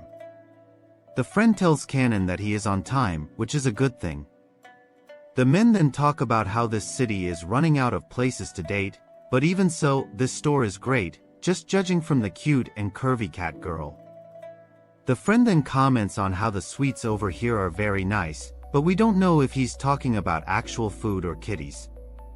The friend says that people normally do not come here to exchange information, but that would only make this a better undercover spot. The friend continues to say that he loves sweets, and this prompts Kanon to comment that he feels as if he is at a ladies' tea party. Now, a cute waitress arrives and the friend orders for shortcake and milk. Kanon is shocked to see how delicious the food looks, and then he is asked if he would like to order something. Our hero asks for the cafe's most popular red tea, but the friend is surprised that he is not ordering for cake. He insists that the fruit cake over here is #1 in the whole kingdom, so Kanon should definitely try one. Our hero does not know how to say no, and he tells us that he feels scared to eat cakes with this uncle. That's when we learn that this is Dine, who is a smuggler, and not at all like the player uncle from Instagram. Dine happens to be a member of the Valkyrie Chronicles and was also the man who showed Kanon the slave market from where Shara was being auctioned. From his appearance, it's quite obvious that Dine is a calm and likable young man, but the truth is that he is actually a grumpy old uncle who uses rejuvenation magic to look young. Kanon tells us that Dine has a lot of information that is secret to others, which makes him a very reliable informant in this world. Since Kanon has his own agendas in mind, it would definitely benefit him to have such people on his side.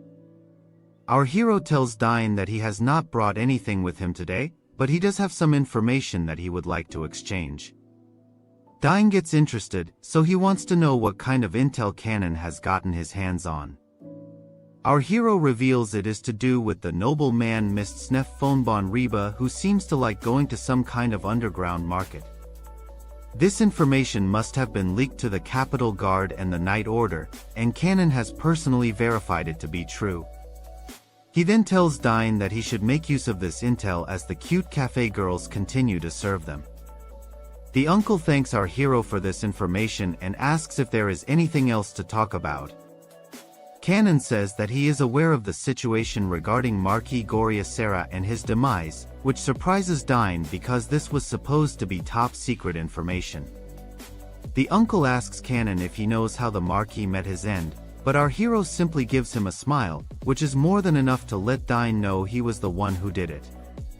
Anyway, Dine wants to get to the main point, which is that he has 3 suggestions for Kanon. First up, he wants to offer intel on the Lady of Lord Altair of West Chubane. Then, he offers something on the Marquis Bonriba, especially regarding the people who had dealt with him so far. Kanon is impressed by what the uncle has to offer, so he gives him a couple of coins as an incidental fee. He takes a look at the cake again and comments that it is not supposed to be the ideal dish for a Giga Chad like himself. However, he can see the cute cat girl enjoying the cake, which makes him wonder if his slave girls will also like it. This makes him realize that he does not know what Anna and Shara like as women, but there is no time to focus on that right now. Kanon tells Dine that he will be leaving the capital soon, and he does not know when he will be back. If anything happens to him, then he will send a familiar to Dine to let him know the updates. Our hero is counting on the uncle to help him when the time comes, and he agrees to it. Of course, Dine wishes to know where Kanon is going, so he reveals that his destination is West Chubane. Dine realizes that the slave girls must also be going along with their master, but Kanon says that Shara and Anna are just practicing and looking after the house, which is what women should be doing in the first place. On that note, our hero turns to the cute waitress and asks her for 3 pieces of fruit cake that he can take away with him. As he heads back home, Kanon tells us that he has already gathered enough information for his next job. However, he is yet to see how far Anna can go as a fighter, so he is a bit concerned. It will be based on this that Kanon will decide if he and Shara will do all the fighting. The moment this thought pops into his head, our hero notices Anna completely demolishing the target dummy in front of her. The bunny girl is extremely proud of herself and celebrates in front of Shara while her master watches from the background. He is happy to see that Anna can indeed fight, and then he approaches his slave girls. He tells them they've done enough and it's time to go, but the girls don't understand what he means by this. Kanon tells Anna that she has tried hard and succeeded, which makes her realize her hard work till now. She almost forgets that the others are leaving, so she catches up with them. The girls then see that their master has bought them cake, which makes them very happy. Later, we see Shara making Anna try on an outfit, and she asks the bunny girl if she likes it. Anna is indeed pleased by what she has gotten, and even Shara looks extra cute and curvy in this attire. Now, Anna goes to meet Kanon, who asks if she is done trying on her new maid costume. Looking at her pillows, our hero asks if the dress is too tight, but she says that it fits perfectly. She almost has tears in her eyes because she is grateful to Kanon for everything he has done for her, even though his mind is filled with intrusive thoughts. Kanon is surprised that Anna is not sitting down to have the cake with him and Shara, so he asks her if something is wrong. Our hero asks the bunny girl if she got hurt somewhere during practice, but then she bows down to Kanon and asks him to advise her from now on. She wants her master to tell her how to wear her clothes and also how to defend herself, but he may also want to tell her how to do other things as well. Anyway, Kanon tells Anna to raise her head, and then she says that she hopes he will continue to teach her the ways of a slave girl. Kanon simply tells her that she will have to work hard from now on, and she does not seem to have any problems with that at all. Now, we move forward to 3 days since our hero left the capital, and we see both Anna and Shara battling it out with each other as practice. Kanon is busy in the background doing something else, but the girls are giving it their all to make sure they live up to their master's expectations. It turns out that our hero is preparing the meal, but he will have to wait a bit longer to dig in because his girls are taking too much time with their fighting. However, he does admit that Anna's movements have become a whole lot smoother now, thanks to all the training she has been subjected to. After all, the bunny girl has not taken a single day off ever since she started with her training. Kanon comments that once Anna masters the basics, then she will be able to handle herself without any support from him or Shara. It's time to take a look at the intel he got from Dine, and then we are given a crash course on the geography of this world. Apparently, there are two great countries and America isn't one of them. The first great country is the one our hero is in right now, which is Elsalis, and the other one is the Asteria Kingdom Alliance. It turns out that the relationship between these two kingdoms is pretty bad, which should not come as a surprise, considering how two superpowers are never happy to share their positions. Kanon realizes that Elsalis is built just like the world in the Dungeon Seed game. In this game, the king is the final boss who always sends his troops to the dungeon. Kanon wonders if it's the same thing over here, because this kingdom is populated and rich, yet somehow slower than the other alliance. The main reason behind this is believed to be profound class and religious distinctions. However, this is the same trope that is usually found in most stories nowadays, so it's not something unique. Kanon also tells us that the Valkyrie Chronicles are set hundreds of years into the future in Dungeon Seed. In that world, the Elsalis kingdom should become an alliance of the Asterian kingdoms. There is still one more country apart from the kingdoms just mentioned, and it is the home to elves and beast men who have escaped Elsalis. Since this country is still taking in refugees, the population is increasing at an alarming rate, which means that there are enough people to start an army over here too. Magic techniques are highly developed in this country, so it makes Kanon wonder if it has imposed any military duties on the refugees. He has also learned that the forest where Shara used to live is located on the border of the two countries, but it is under the rule of the kingdom now. Now, Kanon explains that the biggest cause for friction between the two superpowers is religion, most notably the worship of gods. The Asterian Alliance worships a curvy goddess named Gaius, who has already done unspeakable things with our hero. On the other hand, Elsalis worships the male version of Gaius, which could very possibly make them like Mr. Pepe Julian Onzima. There is a church that controls the state religion, and it is called the Upitari's Church. After everything that Kanon had done to Gaius, he knows that he should not be fighting a goddess, but he still does not like the way she looks down on him as if he is a bottom guy, even though he's very clearly a top. Now, we learn that Kanon's target destination is the center of the border territory of Alter, West Jubane. The goal of our hero is to rescue the Lord's daughter, who might very well join his harem if we are to consider how the plot is progressing.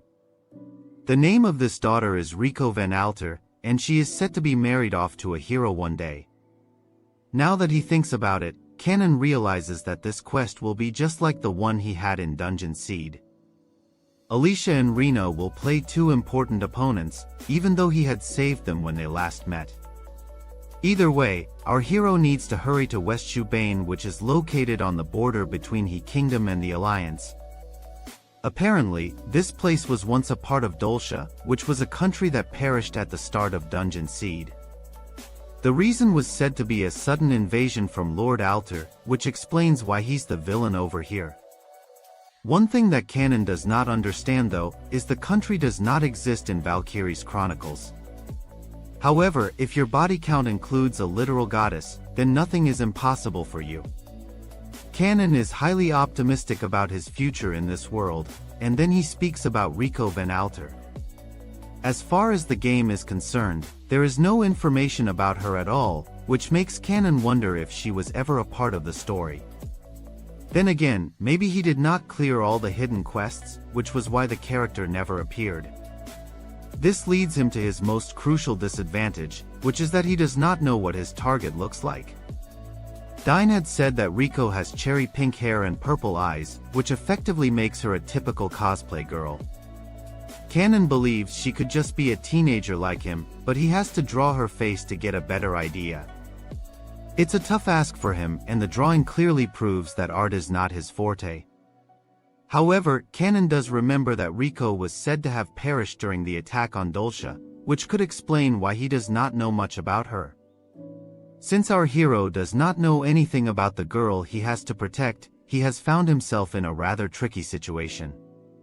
Dine did confirm that Riko does exist, but the information is too fuzzy for Kanon to devise a suitable plan. Plus, he does not even know how powerful his enemy is, or even the specifics of the battle zone. This is going to make his strategy even harder to devise, and Kanon wonders whether this is some kind of game or riddle for him to figure out by himself. Basically, Gaius is mocking our hero yet again, because she told him to live freely, and yet she is making him play these games with her. Kanon realizes that he will need to set up his goals soon, otherwise he will get into trouble for only going after cute and curvy babes. It should not be much of a worry for him because he has the power to eliminate danger, as well as financial problems. As of now, he should just focus on the task at hand, so Riko will need to wait for a bit. On that note, our hero tells his slave girls it's time for dinner. Now, we move to the Lord's daughter Riko von Alter, who decides to give us a bit of an introduction about herself. She states that she is the daughter of the Earl of Borderland, and her betrothed finance is Albert von Deadvo. That's definitely an odd name for any human being in general, and then Riko states that her parents have been close to Albert's parents for a very long time. This was what led to their marriage being arranged, which is not a good thing for this cute girl. Suddenly, the damsel in distress is interrupted when her butler shows up to see her. He can notice that she is being the same as usual, and then Riko asks him what's up. The butler's name is revealed to be Sebastian, and says it's nothing of much importance. Riko then tells Sebastian if he feels she has always been lonely due to being the Earl's daughter. Of course, a butler will not want to anger his mistress, so he simply agrees to what Riko says. The damsel girl seems to be in some kind of delusion wherein she feels that Albert will rescue her from this boring life, similar to a hero saving a princess from goblins in the forest. It looks like Riko is a clear case of Delyalu is the Solyalu, as she says that the son who lost his parents at an early age will fall in love with her. Together with Albert, Riko wishes to pledge the future and is eagerly waiting for him to come and take her away from this boring life. Sebastian once again has no other choice but to agree with Riko because he has a family to support. Riko once again says that she is an imprisoned girl in the countryside and she is hopelessly waiting for a hero to come and save her, just like she has read in the stories she had heard as a child. Sebastian is lost for words as he awkwardly stands there while Riko seems to console herself for being a pitiful girl. She once again looks at Sebastian for validation, which he does provide to her, but also begs her not to let such words out of the space. Riko promises not to do such a thing and reassures her butler that she would never want to spread rumors that could put her father's reputation in danger. At this very moment, another servant shows up and tells the princess that something big has happened, which is why he has to interrupt her chat with Sebastian. It turns out that there are robbers who have entered the castle, so Riko asks about her father. The servant is not so sure about the Earl, but he wants Riko to run away with Sebastian, who is to take her to Albert right now. Riko is shocked to hear that her opportunity to go to the royal capital has come at such an inopportune time, but then she feels a bit suspicious about the man who has just come in here. She does not recognize him one bit and wonders when he got admitted into the castle. It's at this very moment when Sebastian reveals that he has been an imposter among us all along. The butler knocks out Riko while apologizing to her, just like your typical traitor. Later, Riko seems to regain her consciousness, and then she sees Sebastian in front of her, along with all the robbers.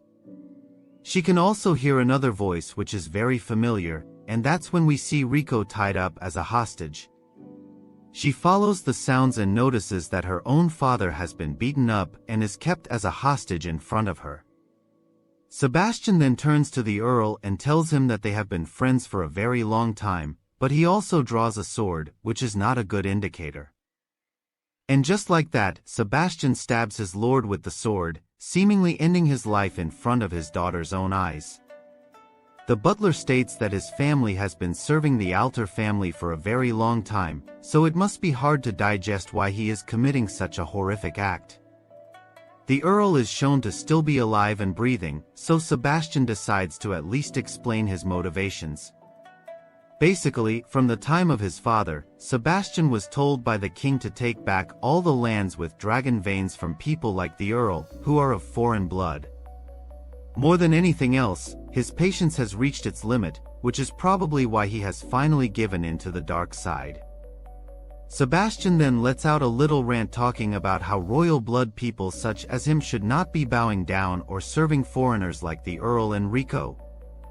All of this is a bit too much for the damsel in distress to hear, because she has no idea about being an outsider or even about the dragon veins Sebastian has mentioned. The butler is surprised that the Earl did not tell his daughter anything about the dragon veins, but the father says that it would not matter to Rico what facts or fiction may be. Now, Sebastian awakens the dark side and tells the Earl that Rico's curvy will be used to entertain the thieves that have broken into the castle. What's worse is that the father will have to watch this while he slowly bleeds out. The servant imposter who broke in earlier licks his lips like Diddy and says that it's time to awaken the diddler within. What follows is a series of shady acts, but Rico's purity is still intact for now. The princess cries about why this is happening to her, and she calls out to her imaginary Alba to come and save her from this mess.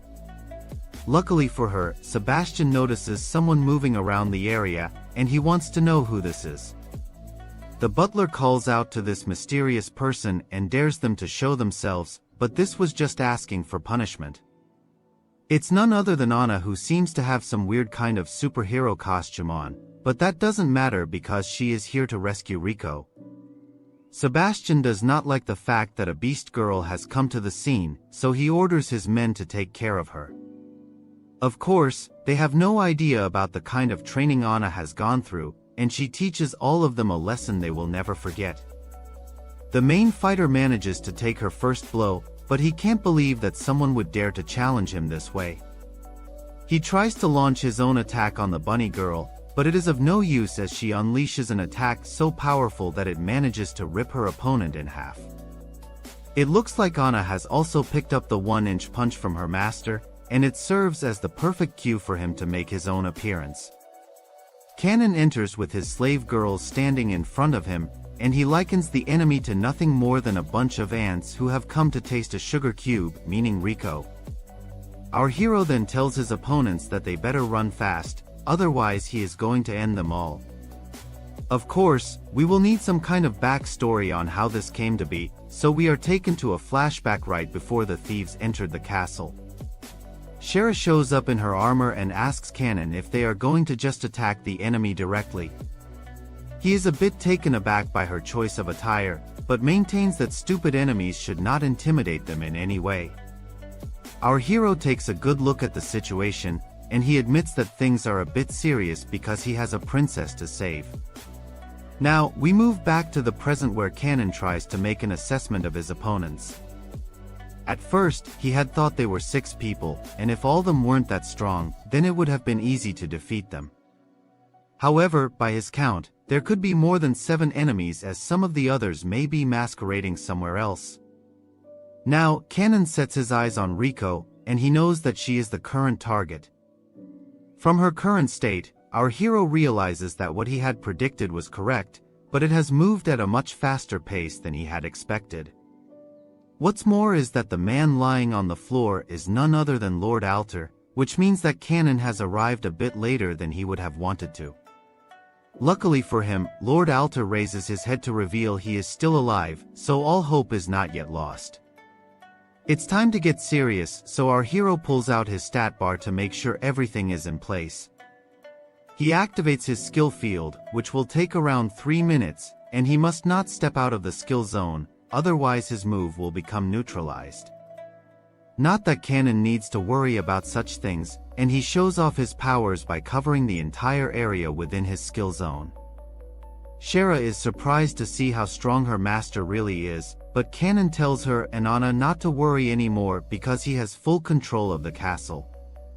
Of course, he speaks to his slave girls via telepathy because he does not want the enemy to know his next move. Our hero explains to Anna and Shera that there is no one else hiding for an ambush, and the men they see in front of them is all the enemy has left. Anna is ordered to separate Sebastian from the Earl, so this is the perfect time for the bunny girl to show how far along she has come. Anna gets into position and obeys her master like a good girl while also controlling her equipment. Kanon is pleased to see this, especially the fact that Anna is so comfortable with her weapons now. We are given a rundown of all her items, starting with the Heart of Eyeglasses, which gives the bunny girl a mini display of her enemy status. On top of that, these glasses help their subject remain calm during battle while also doubling their experience points. The main item though, is the Kaiser glove, which has a short sword attached to it for punching support. He then looks at Shera and asks her if she has mastered her own equipment yet. The slave girl blushes at first, but then she says that she has no problem in controlling it at all. Kanon tells Shera to support Anna carefully because this will be her first proper match, and she already has quite a few opponents to take down. The bunny girl may not have enough experience, but she tells her master that she will definitely do him proud over here. With that, Anna charges at her opponents with Kanon and the others watching on in anticipation. The dashing power is on point, and then Anna uses her glasses to help her identify her targets with ease. She prepares the first strike for an unsuspecting thief, and she proceeds to give him an ultimate finisher move that cracks open the floor and also the man's bones. This is impressive enough for Anna, and Sebastian does not know what to do over here. To make matters worse for the imposter butler, Kanon manages to use his speed and stealth to rescue Rico from his trap as well. While the others remain confused as to what has just happened, the princess looks at Kanon as if he is indeed the hero she has been dreaming about this whole time. She looks at him with dreamy eyes, and then he offers her a potion to drink. Rico makes a very cute face and keeps thanking Kanon, after which she asks for his name. However, now is not the time to be exchanging pleasantries because there is a proper fight going on. The potion that Kanon gave to her was to put her to sleep, and then he places the princess on the floor so that he can focus on the enemy. Before that, he needs to get to the Earl as soon as possible, because it does not look like he is going to make it out of here alive.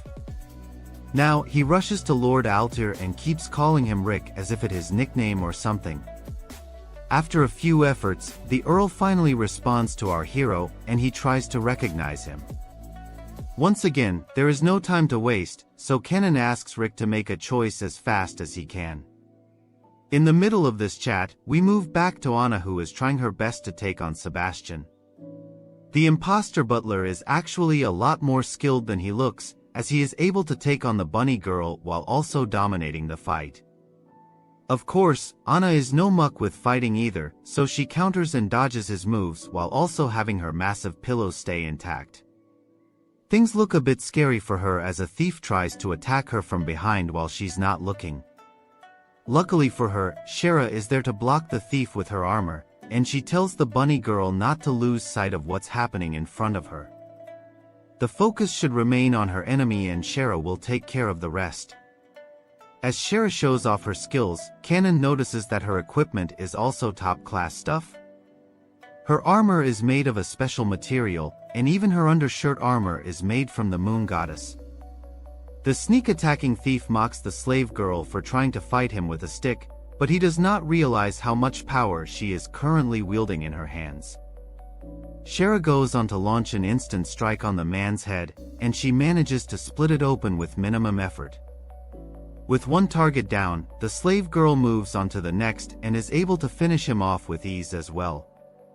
Things are only beginning to get more interesting now, as the armored girl brings out her stick and reveals it is actually a spear. Shera chants out ice magic on her spear, and it turns out to be some kind of spell named Nilheim. She looks rather dangerous right now, and the other men watch on in shock and terror as they meet their refreshed opponent. They think that Shera's main trick is using spears, so if they surround her, they may gain the upper hand. Of course, this kind of strategy was doomed from the very beginning, because Shera has a lot more to offer than spears and a curvy body. The men launch an attack on her at once, but she is able to counter them all with ease and emerge as the dominant force. She does commend her opponents for being able to adjust their moves based on what they are observing, but they have not been able to understand her spear's true power. As a matter of fact, it changes form and becomes a scythe now, and Shera says it's possible because of it being made from ice. Sebastian can't believe what he is seeing because a slave girl was able to take down multiple men with just a single blow. The imposter butler laments that his entire plan has gone to waste because of these two girls, but he can't even finish his sentence before someone stabs him in the chest. Sebastian is shocked to see the person stabbing him, as it is none other than Lord Rick himself, who has awakened thanks to Cannon. The butler watches on in horror as Rick thanks him for serving his family for so long. Sebastian can't believe that Rick was able to recover from such a deadly slash, because there is no amount of healing magic that can take care of such a wound. That's when Rick reveals that his master saved him when all his healing magic was rendered useless. Sebastian can't understand why a lord is calling someone else his master, but it should not come as a surprise when the master is our hero. Now, the imposter butler looks up to both Shera and Anna, who are posing victoriously in front of him. He wants to know who these people are, but it only causes Cannon to laugh on his face. He tells the butler that it's time to talk business while also telling his slave girls they have done a great job despite being so late to the party. The whole mission went a lot smoother than he had anticipated, so he can really trust his babes now. Now, it's time to land the checkmate move, which Cannon calls his main dish. Sebastian watches with fear, but our hero tells him not to be scared of his slave girls, as they won't bite him. Instead, Cannon is going to be the one who will offer a service to the imposter butler. Our hero laughs while saying Sebastian can use all his strength to escape, but it still won't do him any good as he will not be allowed to leave. This kind of violation is worse than the public humiliation Drake received from Kendrick, so Sebastian tells Cannon not to underestimate him at all. With that, the imposter butler charges at Cannon with all his might and tries to attack him with his sword. However, it is here where he realizes something else about our hero.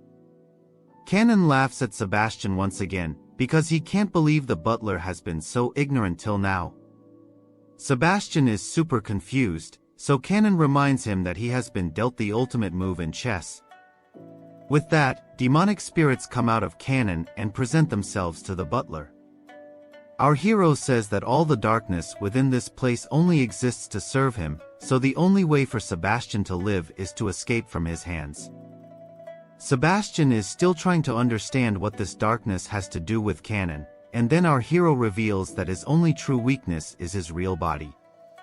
Cannon can't move while he is using his skill, but that does not matter because he is basically untouchable with all the demons roaming around him. Sebastian curses Cannon for being such a menace, but this only causes him to laugh some more and say that the rising beast he summoned is only teasing the butler. Cannon has asked the beast not to lock one of Sebastian's hands because he wanted to test if he was skilled enough to move efficiently. However, things have become boring for him now, so he decides he does not want to play with the imposter butler anymore. Cannon asks his demons if they should take something more from Sebastian, which confuses him at first, but then he is made to realize his situation instantly.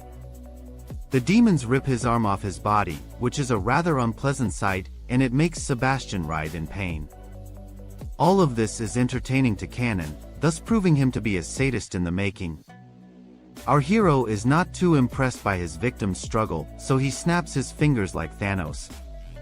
Sebastian watches on as his arm continues to bleed out, and then he begins to cough aggressively. The imposter butler begs for mercy and he tells Cannon that he will never do such a thing ever again in his life. After all, he was only carrying out the duties that were given to him by the king, so he was technically just being a good employee. However, our hero believes in the startup ideology and tells Sebastian he does not care. Of course, there's also the matter of the imposter butler trying to do unspeakable things to Riko in front of her bleeding father, which is almost as disgusting than Hollywood's secrets. Sebastian once again begs Kanon to be a bit generous, but he tells the imposter butler that he is not a god, he simply likes to do shady things with goddesses. Sebastian knows it's game over for him, especially when Kanon declares that those who do not understand the pain of others are not qualified to ask for forgiveness. Now, he puts his hand on Rick's shoulder and tells him that they should enjoy the slow pain that Sebastian was trying to inflict on him and his daughter.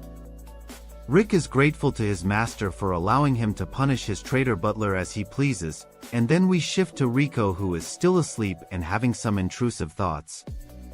This is because she talks in her sleep and says that she might get if she continues whatever she is doing in her shady dream. As Kanon leaves, Shara goes up to him, but he says that he has seen enough to realize just how flawed the world is. The slave girl is told by her master that he has finally decided what his goal in life is going to be. Hearing this, so Shara gets interested and asks for the details, to which Kanon says that he will control the dark side of this world as its demon master. He wants to get rid of all the annoying things that currently exist over here, and change them to suit his own ideals. In order for him to achieve this goal though, our hero will need to quickly destroy the current world, which puts him on track to become Eren Yeager Part 2. Now, we move to the more luxurious section of the palace where Riko seems to have evidently joined Kanon's harem. She asks the other girls if they can take a bath together, but they are a bit shy. Riko simply tells them to think that they are her maid girls for now, but this could actually lead to all kinds of intrusive thoughts if you are a man of culture. Meanwhile, Kanon is deep in thought when he is greeted by Rick, who refers to him as master again. Rick asks our hero if he slept well in the night, to which he says he managed to get by. Now, Rick tells Kanon that he has made all the preparations he was asked to do by his master. He is greeted by his slave girls as well, who are looking extra happy and curvy, probably because of whatever they must have done in the bath. Kanon says that he has some urgent business to attend to, so the girls offer to escort him. However, he says that he will be going alone this time because he has some things he needs to finish up on after last night. More importantly, he does not want his slave girls to see what he is about to do, otherwise they may think of him differently. Our hero maintains that he does not wish to do what he is setting out to do, but the situation demands it, so he will try to get done with it quickly and come back. Before leaving, Kanon tells Anna that she should look after Riko while he is gone, and she should also learn a thing or two about daily activities and routines. He also tells Shara to take care of Anna, and then he asks his girls if they would like any presents. This is obviously because of all the hard work they had put in earlier, so he wishes to reward them, even if it may not be a massive prize. Kanon asks the slave girls once again if there is anything specific they would like, so Anna declares that she wants some clothes. Of course, she likes her work clothes as well, but she would also prefer to try on other types of outfits. Kanon then turns to Shara to ask what she wants, but the elf girl acts shy because she does not seem to have anything particular on her mind. As expected, she is too nervous to speak her mind, so Kanon does not bother prodding her any further. Suddenly, Rick goes up to his master and suggests something by whispering it into his ear. This is a massive shocker for our hero, because what Rick has asked is for him to take his daughter as his own babe. Rick seems to be quite keen on it, but our hero is not too sure if he wants to use his elephant so frequently. He tells the Earl that he will take some time to think about this, but Rick thanks him for everything he has done anyway. Of course, Riko is a sight for sore eyes, so our hero is hoping for her to be above the Drake age bracket, but for now, he decides to hold things off before the bogeyman comes for him too. With that, Kanon sets out on his journey, and his three girls wish him all the best. Later, we see him at another location where he seems to be confronting someone. As expected, the person in question is none other than Sebastian, who for some reason has been kept alive. The traitor butler wants to know exactly what our hero wants to do with him, because even he knows that he is not being kept alive out of the goodness of Kanon's heart. However, Sebastian is in for a hard truth when our hero reveals that he has already been ended. The butler is only alive right now as a zombie thanks to Kanon's magic. Since he has a lot to do for his subordinates, our hero wishes to know each and everything that Sebastian is aware of, because there clearly seem to be other villains in hiding. The butler takes a while to answer, so Kanon reminds him that he might be a zombie, but he still fears pain. He wants his answer quickly, but instead, we get to see Anna admitting to the fact that she loves sweets. We have been shifted back to the slave girls, who are being made to enjoy a sweet meal by Riko. Shara is not sure if slave girls like themselves should be eating something so fancy, and then she also mentions the shared bath they had. Riko has no problem with either of them because it's been a while since she's been able to talk to girls of her own age. It's a lot of fun for the princess as she has been alone her whole life, and she asks the slave girls if they would like to become her friends.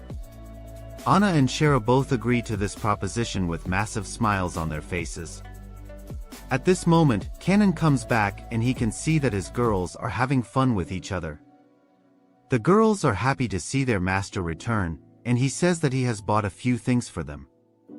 Anna wanted clothes, but Kanon admits he's not the best when it comes to picking them.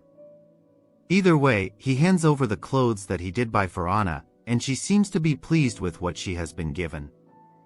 Riko and Shara join in on the fun, and this prompts Kanon to comment that the three of them are really getting along with each other. It makes him wonder if he should accept Rick's proposal of taking Riko with him. Now, Kanon turns to Shara and tells her that he has gotten something for her too. Since the elf girl did not say anything in particular, Kanon went ahead and made his own choice in buying her present. After handing over the gift, our hero tells Shara that he has to talk to Rick about a few things, so he will be going out of the room now. After he leaves, Shara opens the box and immediately blushes when she sees her gift. Anna and Riko also want to take a look, and they too are amazed to see that their master has bought a hairband for Shara. Apparently, this is supposed to be a big deal, although hairbands wouldn't get you anything in today's world. Anna states that Kanon's gifts this time have been very impressive, and Riko agrees that both the presents look really pretty. Shara still can't get over the fact that her master bought her something even though she said she did not want a gift. It basically just goes on to show how much he cares for his slave girls. Now, Riko says that it's not always necessary for Kanon to reward the girls with gifts, so they want to understand what she means. The princess states that sometimes, a simple petting of the head is also an affectionate way to reward someone you care about.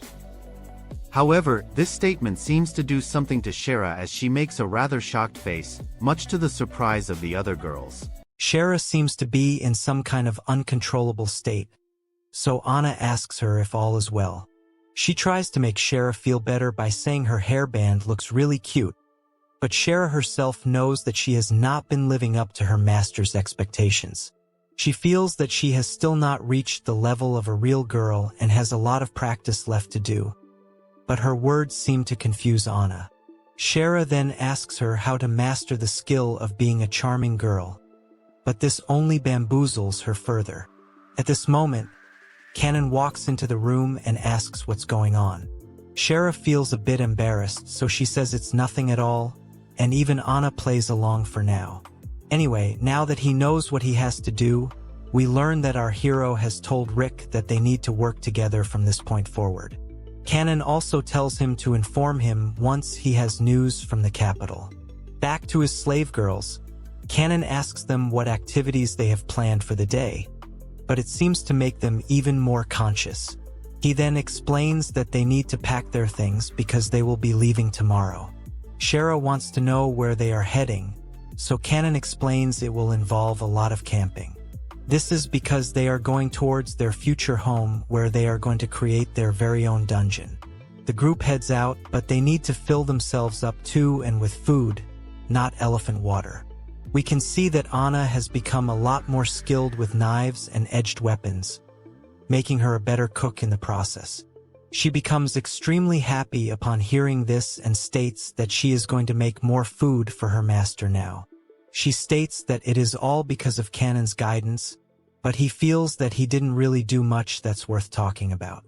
At the same time, Riko says that she has never really experienced living outside in the wild, and it has been a great experience for her. Kanen doesn't really feel it's that big of a deal, but Riko says that she feels as if she has become one with the vast land. She never thought this would be such a satisfying experience, and she even acts as if she is having intrusive thoughts. She is a bit too excited about the way things are going, and Anna says that the change in environment is really getting to her. Shara adds on by saying life like this is very comfortable, and there's nothing like enjoying a warm meal in the middle of the mountains. Kanen says that since he is the master of all these girls, he is quite happy to see that they feel this way. He does state that things will become a lot more stable once they have their own dungeon, but wandering around like this is not too bad either. Anna asks Riko if she would always hang around in her castle due to her earlier status as a princess. She says yes, but mentions that it will become extremely boring now that her father is guarding it. This makes for some interesting conversation between the girls, and Kanen is glad to see them getting along with each other. The team has gotten quite lively, and it's a good thing for a Chad like Kanen. Now, the team ventures into some kind of unknown area which has never been explored before. This seems to be the space that our hero wishes to use as his dungeon area, but it has taken a long time to get here. Our hero apologizes as he may have not read the map properly. Anyway, the girls take a look at the place and they wonder if it is really fine to set up base over here. After all, it's right in the middle of nowhere. Riko seems to be fine with it as it is yet again unexplored territory to her, and the air is great too. Shara seems to have something on her mind, so Anna asks what it is. She says that her body feels so much better and relaxed now. So Kanen realizes that his slave girl has picked up on it. He goes on to reveal that right beneath them is a ley line, and this location is the best one he could find, especially after going on an endless search. The girls are a bit confused, so Kanen goes on to explain that this land possesses hidden powers, and he will elaborate on the rest later as there is a lot of detail to cover. Riko says that this place is quite far away from town, meaning it is still a bit inconvenient despite its magical powers. Kanen says there is no need to worry about anything because he has recently acquired a new type of magic. He wants to show off his magic to the girls, but figures he needs to build something before using the spell. Shara asks him if he will need the help of his slave girls, but he tells them they don't need to believe him, but just watch like Uptown Funk. He also tells them that they should prepare to be surprised as he goes on to unleash the true spectacle of his spell. Kanen wonders what shape he should use, but figures he might as well follow the blueprint he already knows. Shara, Anna, and Riko watch on in amazement as their master unleashes a kind of power they have never seen before. Our hero gives us a rather splendid display of his skills as he manages to create a whole square section of a mansion in front of his girls. They are still awestruck by this, and Anna comments that Kanen was able to build this entire section from nothing. Riko still can't believe that such a feat is possible, and Shara simply marvels at what is in front of her. Essentially, what Kanen has made over here is gazebo, which is still quite impressive by any standards. Anna does not know what a gazebo is, so Riko explains to her that it is often placed in big yards, usually for people to rest and enjoy the views. Kanen places himself at the gazebo and says that they are going to make their mansion right here, meaning his earlier mention of a dungeon was just mixed up lingo. The girls seem to think that it will take a lot of work to create the surrounding garden, but Kanen simply laughs at how simple their thoughts are. He goes on to say that is not the case, especially with a Chad like himself around. He goes on to state that the gazebo is not some kind of base, but rather a gateway to another zone.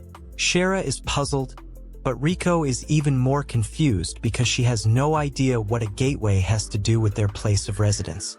It doesn't faze our hero as he wishes for his babes to see it to believe it. He goes on to put his hand through some kind of portal that exists within the gazebo and is able to pass through it quite easily. The girls watch on in shock as their master disappears right before their very eyes. Anna and Shara want to go after Kanon, which makes Riko a little nervous, but she also decides to follow after them in pursuit of her master. The girls pass through the portal as well, and soon enough, they find themselves in another spot. Riko is shocked to see a massive structure that resembles some kind of starry constellation. The girls ask where they are, and inquire if they have somehow entered the inside of the gazebo. Kanon corrects them by saying they are not inside, but rather under the gazebo. Anna comments that everything is so pretty here because it's sparkling, and that's when Kanon reveals his new magical ability. It is called teleportation, which means he can bend space to his will. The gazebo he had built on top is actually a teleporter, which was why he was referring to it as a gateway. Our hero says building the underground facility is just like in a game, but he tells his girls he learned it from magical books. Now that they have the teleporter, they can go anywhere they like as long as there is a corresponding place with a teleporter. Kanon then says that he would place one such gateway in Waste Subbane so that they can get there in no time and meet with Rick. Riko is obviously happy to hear this, because she will be able to meet her dad whenever she wants. Our hero now explains to his babes that they are currently in the master room, which means anything else they build will be surrounding it. This also explains the earlier use of the term dungeon for Kanon's residence. Riko can't believe that magic alone was able to build a place like this, but this leads Anna to ask her if she is unable to use magic. She reveals that she indeed is unable to operate magic despite being a princess, which even Shara finds hard to believe. Kanon seems to be fine with it because there is something he would like to discuss with Riko regarding magic a little later. He has other things to take care of first, such as making a place for long-term settlement. Kanon creates a door and calls it the Anywhere Door, which does not make sense to his slave girls. They ask what it is supposed to do, so Kanon apologizes for not being clear enough. He wants to have a better conversation inside the room, so he tells the girls to follow after him. The room has the vibe of a classroom from school, and then Kanon asks the girls to sit wherever they want. They notice the furniture in the room, but it is from the modern world of Japan, so they don't seem to be familiar with it. There are table sets for a person each all over the room too. Now, the girls get seated as if they are attending a class from Johnny Sins, and then our hero proceeds with his explanation. Anna asks if this has to do with Riko's inability to use magic, to which Kanon agrees. The princess says that she has tried so hard and got so far, but in the end, it doesn't even matter. Kanon explains that he had to fall to lose it all, but in the end, it doesn't even matter for him. With multiple Linkin Park references out of the way, Kanon says that he has discovered something quite interesting recently. It is due to this discovery that he feels Riko will finally be able to use magic and master sorcery as well. This surprises the girls, and Riko asks if Kanon is actually being serious or just messing around. He says he totally means it, which makes the princess slave overjoyed. That's when our hero reveals to her that making this dungeon was also a part of his plan to upgrade Riko. She does not know what he means by this, but she is definitely in for a ride. Hearing something like an upgrade method is not exactly what Riko finds reassuring, so she has a bad feeling about it. She gets very nervous because she feels she might have to do some shady things to be able to learn magic.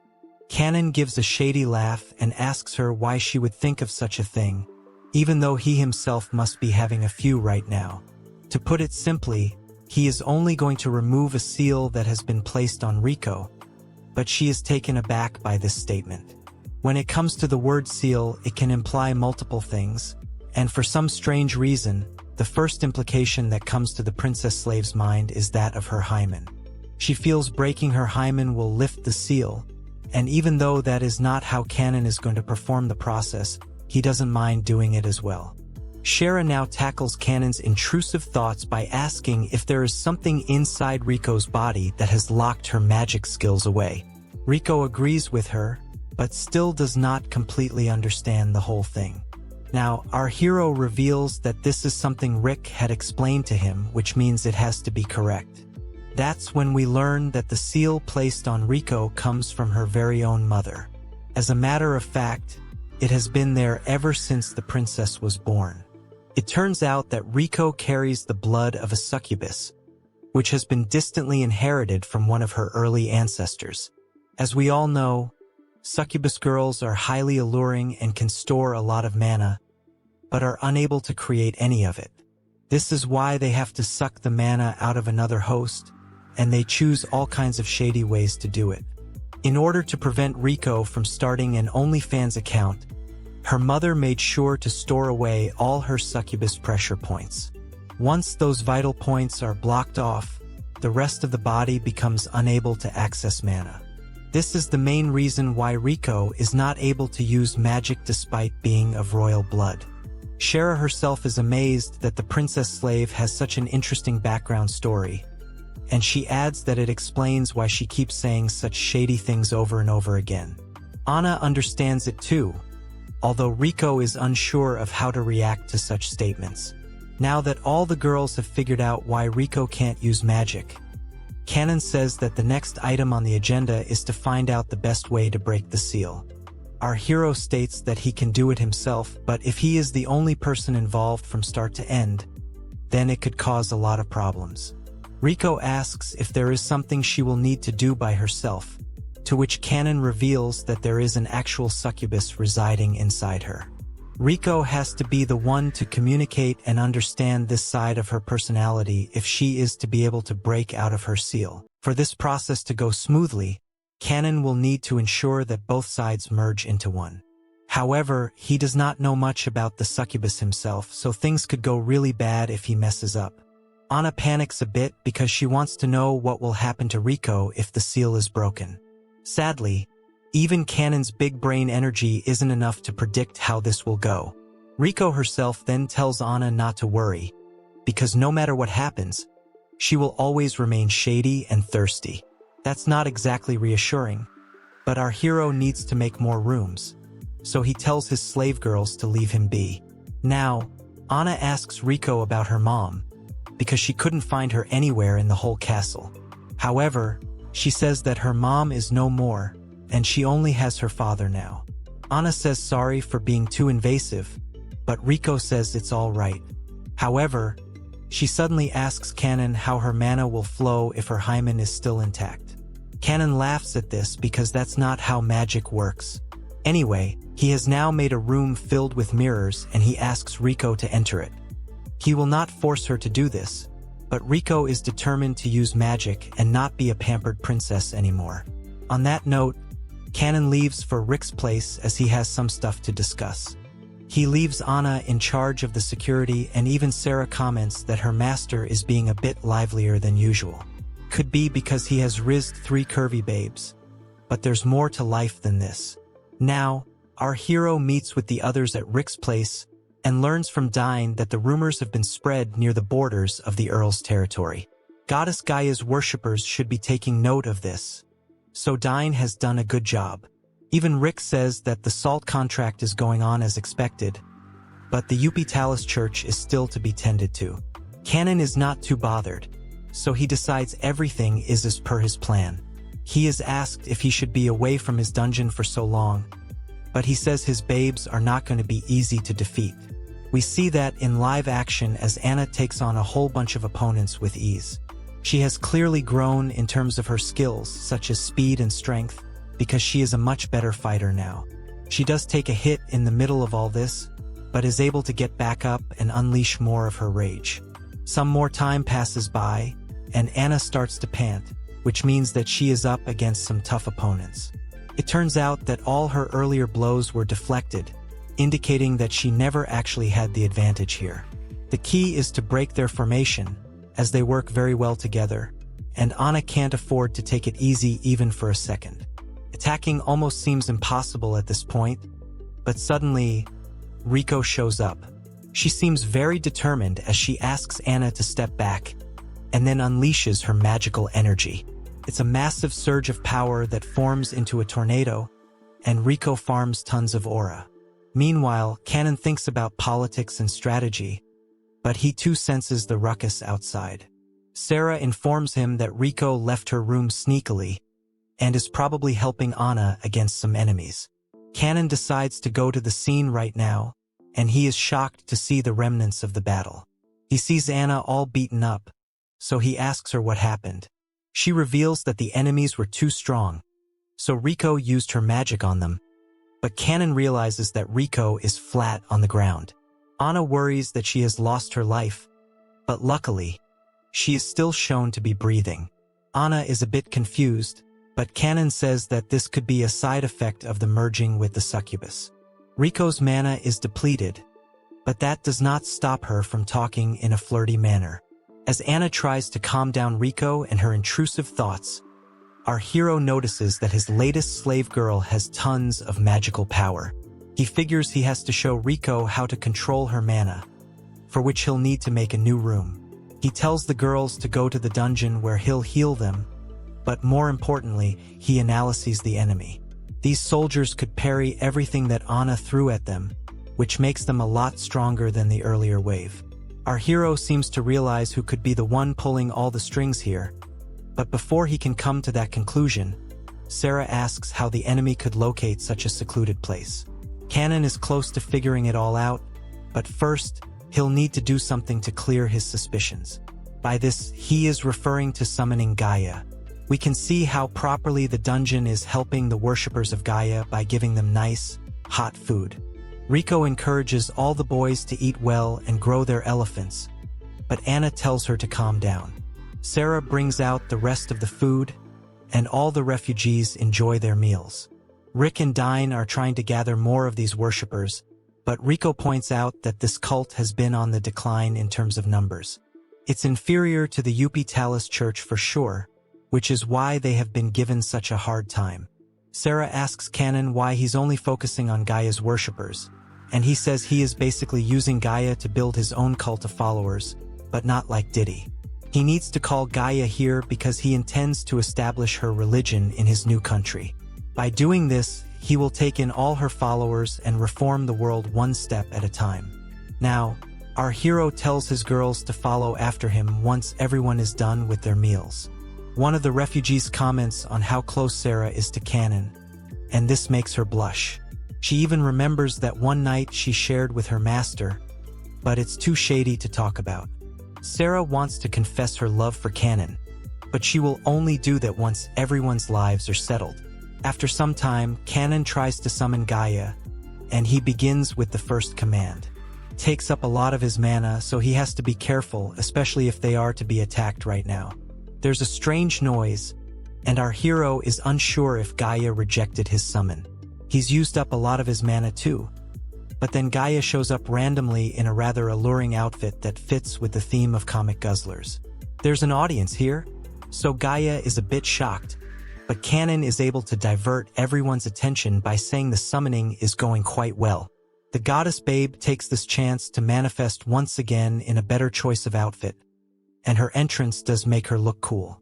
The older followers are amazed to be able to see their goddess while they are still alive, but Kanon is just relieved that he avoided a really funny scenario. Gaia is a bit nervous, but she tells her followers that all is well, and she is grateful for their worship.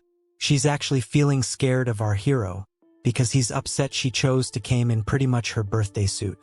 The followers now leave her to prepare a few things, and then Kanon tells her to come outside with him. She is worried as to what he is going to do, but he tells her to come along now. He talks to Gaia about building a country, but she is not too sure about Kanon doing something like this so soon. She may have given him his powers, but she is not too good at fighting by herself.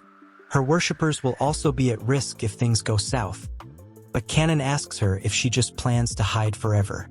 After all, he does not want to become her automatic weapon. But enough has been said for today, so it's time for Gaia to go back. She asks Kanon to send her back, but notices that he does not have enough mana left. This is because he used most of it up on summoning her, so she becomes cranky and tells him to replenish it fast. Bro asks her to do it herself, but before that, he realizes something very suspicious. Gaia is not covering her kitty cat, so he asks her if she wants to have it seen by everyone. The goddess says it's very restricting and tight, but Canon counters by saying she still wore the other outfit instead. Gaia says that was a test to see if her worshippers were also men of culture like the ones watching this video. Anyway, Gaia wants to go back, so she asks Canon if he has any game for her to play here while she waits. This makes for a very goofy situation, as even the slave girls wonder why a goddess and their master are talking about such shady things. Suddenly, Canon tells Sarah to step back, as something is being pointed at her, and it's not his elephant. Luckily, Canon is able to save her from this weapon, but he's way too low on mana right now, so he has to break his limit.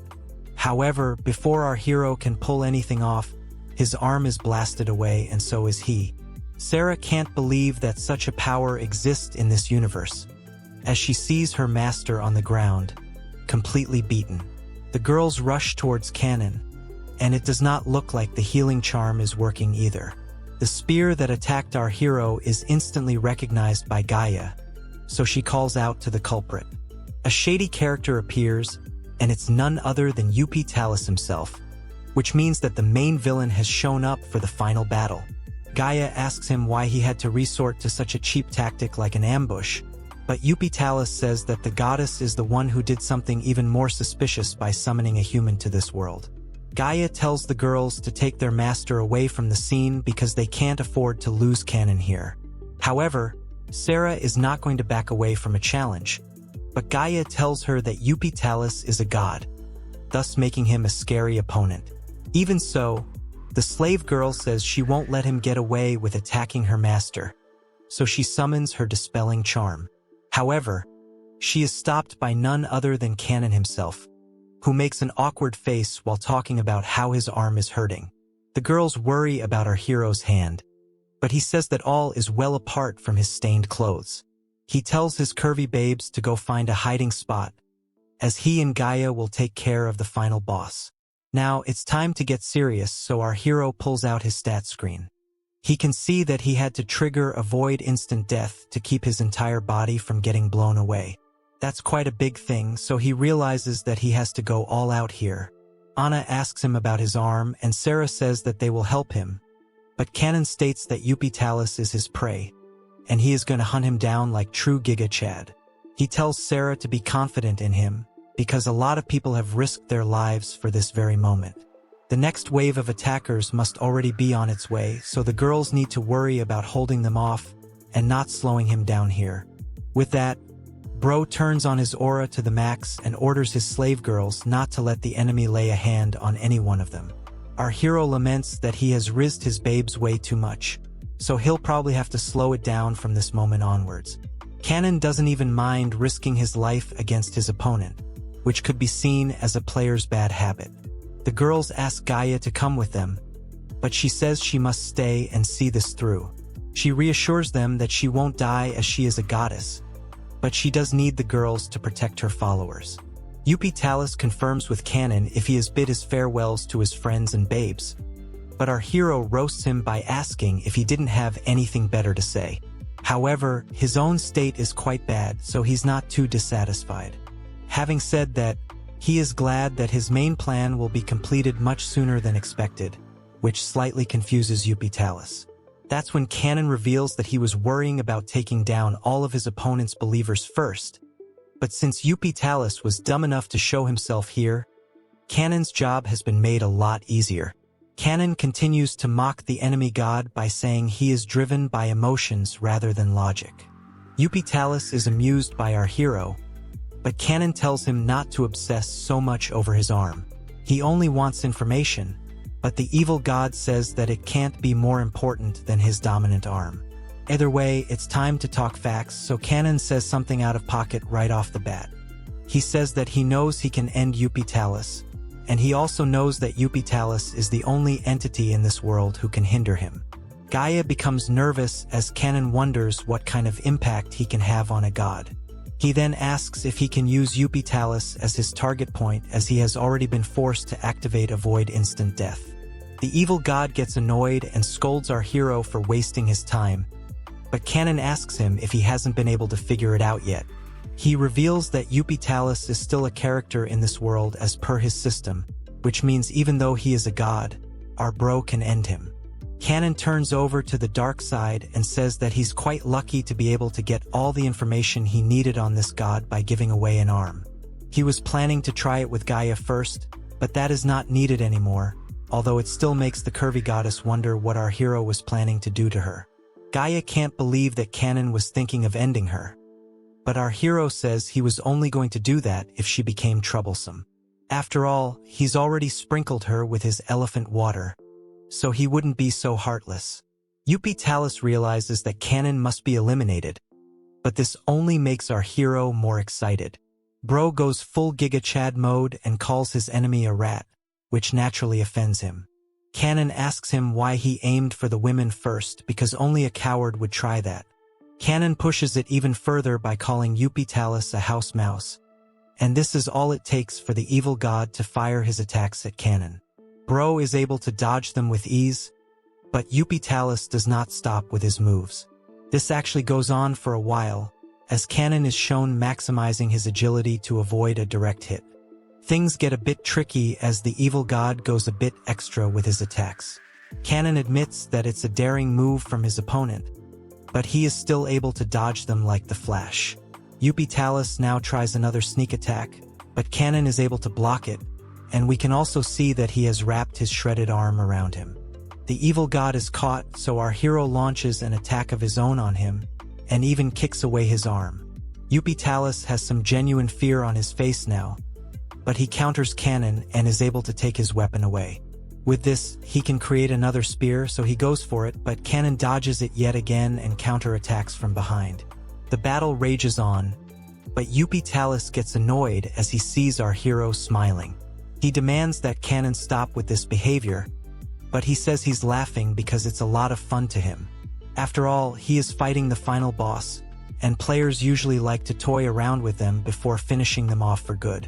Bro even looks scary while saying this, so we don't know who the real villain is at this point. Kanon even hints that he could have ended this a while ago, but he chose to drag on the fight because he does not wish to waste this moment. Isekai'd is lost for words, and there is only fear in his eyes. To make matters even worse for him, Kanon says that it's going to take a lot more than a spear to take his arm away. He uses the rewind skill, and his arm comes back as good as new. In a sense of panic, Isekai'd tries to attack Kanon, but he dodges and cuts off his arm instead. It doesn't grow back, so Kanon mocks his opponent for not even knowing about the powers of other gods. For example, he has clearly not fought Gaia before, because if he did, he would have known about the rewind ability. Kanon then tells him to think and adapt to the fight because it's one of survival. Basically, it's his fault for not paying enough attention, so he could be called a Susibaka. Kanon is done playing around now, so he decides to release his mana and let out a fearful aura. The evil god can't fathom the amount of mana in front of him.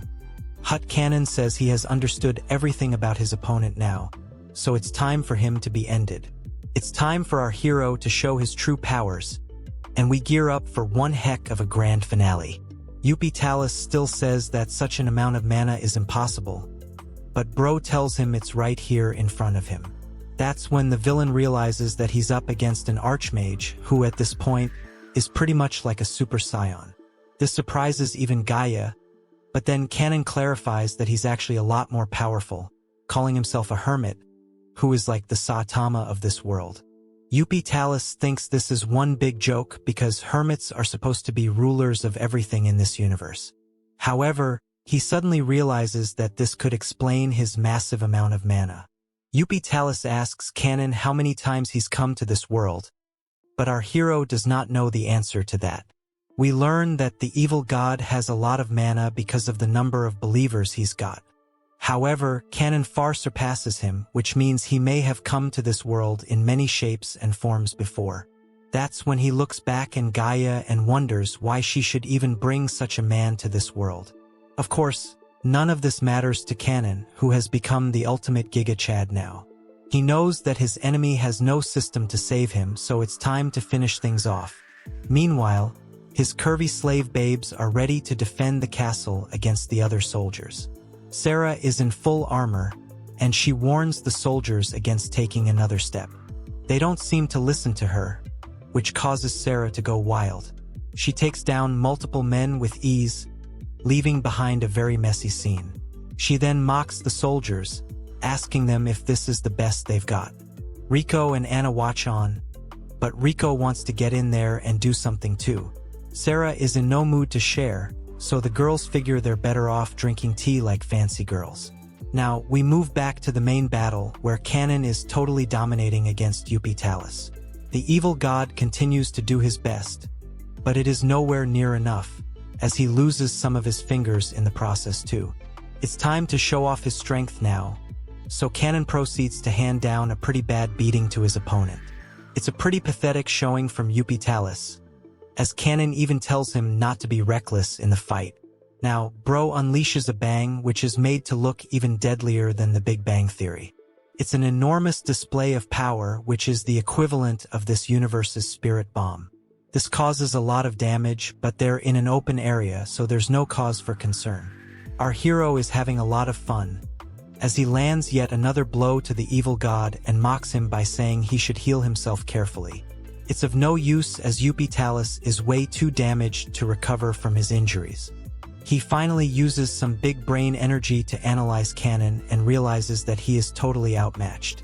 There is no weak spot, and the difference in mana is far too great. He has clearly underestimated Kanon, so he figures he'll run away for now and come back with a better plan. However, he's not going anywhere, as Kanon suddenly pops up in front of him and grabs his neck. Our hero explains how the evil god messed up by going for his slave girls, and since he is a man of culture, this was what ignited the fight. Only one of them is coming out of this alive, and it sure as heck doesn't look like Yupitalis is surviving. Without further ado, Bro pulls out his enemy's holy core, which basically signals the end of the fight. Kanon proceeds to humiliate Yupitalis some more by folding his whole body again and again. He then says that he will give him the most shameful end as he envelopes the evil god into nothingness, slowly and painfully. It's actually quite scary to see what Kanon can do to a literal god, so we're lucky to have him on our side. The fight is all over, and Kanon is the undisputed winner, so Gaia thanks him. Our hero says he doesn't need gratitude from a goddess as it takes away from her aura. He then states that Yupitalis did the thing he hated the most, so Gaia's relationship with the evil god is not relevant anymore. Kanon asks her if she has anything to say to Yupitalis now, as he shows her a small rock. It's what he has reduced the evil god to now, which is condensed mana with no consciousness. Gaia is confused because she thought the enemy was dead, but Kanon says he chose to keep some part of his enemy with him. Our hero then tells the curvy goddess that he has repaid his debt to her, so he does not wish to play this game any longer. He wants to do something different the next time he's reincarnated, which amuses Gaia.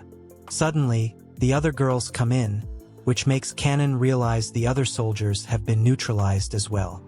The girls ask how Kanon was able to get his arm back and beat Yupitalis, but he simply flexes and says that his opponent was not worthy to be called a god. Anna and Riko talk about how Sarah turned all her opponents into meatballs, but this embarrasses her, so she tells them to shut up. Now, Kanon turns to Gaia and tells her that she can join his party, but as an individual babe, not a goddess. This shocks her, as our hero says she is still free to go back to her heaven and play games there. Sarah, Anna, and Riko welcome Gaia to their group, and the goddess seems to be happy this way. Seeing all his babes together like this makes Kanon realize that this was his original goal all along. That's because a true hero of comic guzzlers will always put his harem first. With all the hurdles cleared, the girls ask their master what the next plan of action is. He says they should bury the map and go back to the gates. There's some talk of a demon lord who behaves like Diddy, but Kanon says he'll take him down with ease. And with that, we finally end this series, as this was the final chapter. It's actually the first ever series that has been completed on Comic Guzzlers. So a special thanks to all of you fellow men of culture who showed this video enough love to keep me going. There are many other popular series that are still ongoing in the channel, so continue to like, share, and subscribe to allow me to finish those stories too. Okay then, I'll see you in the next one.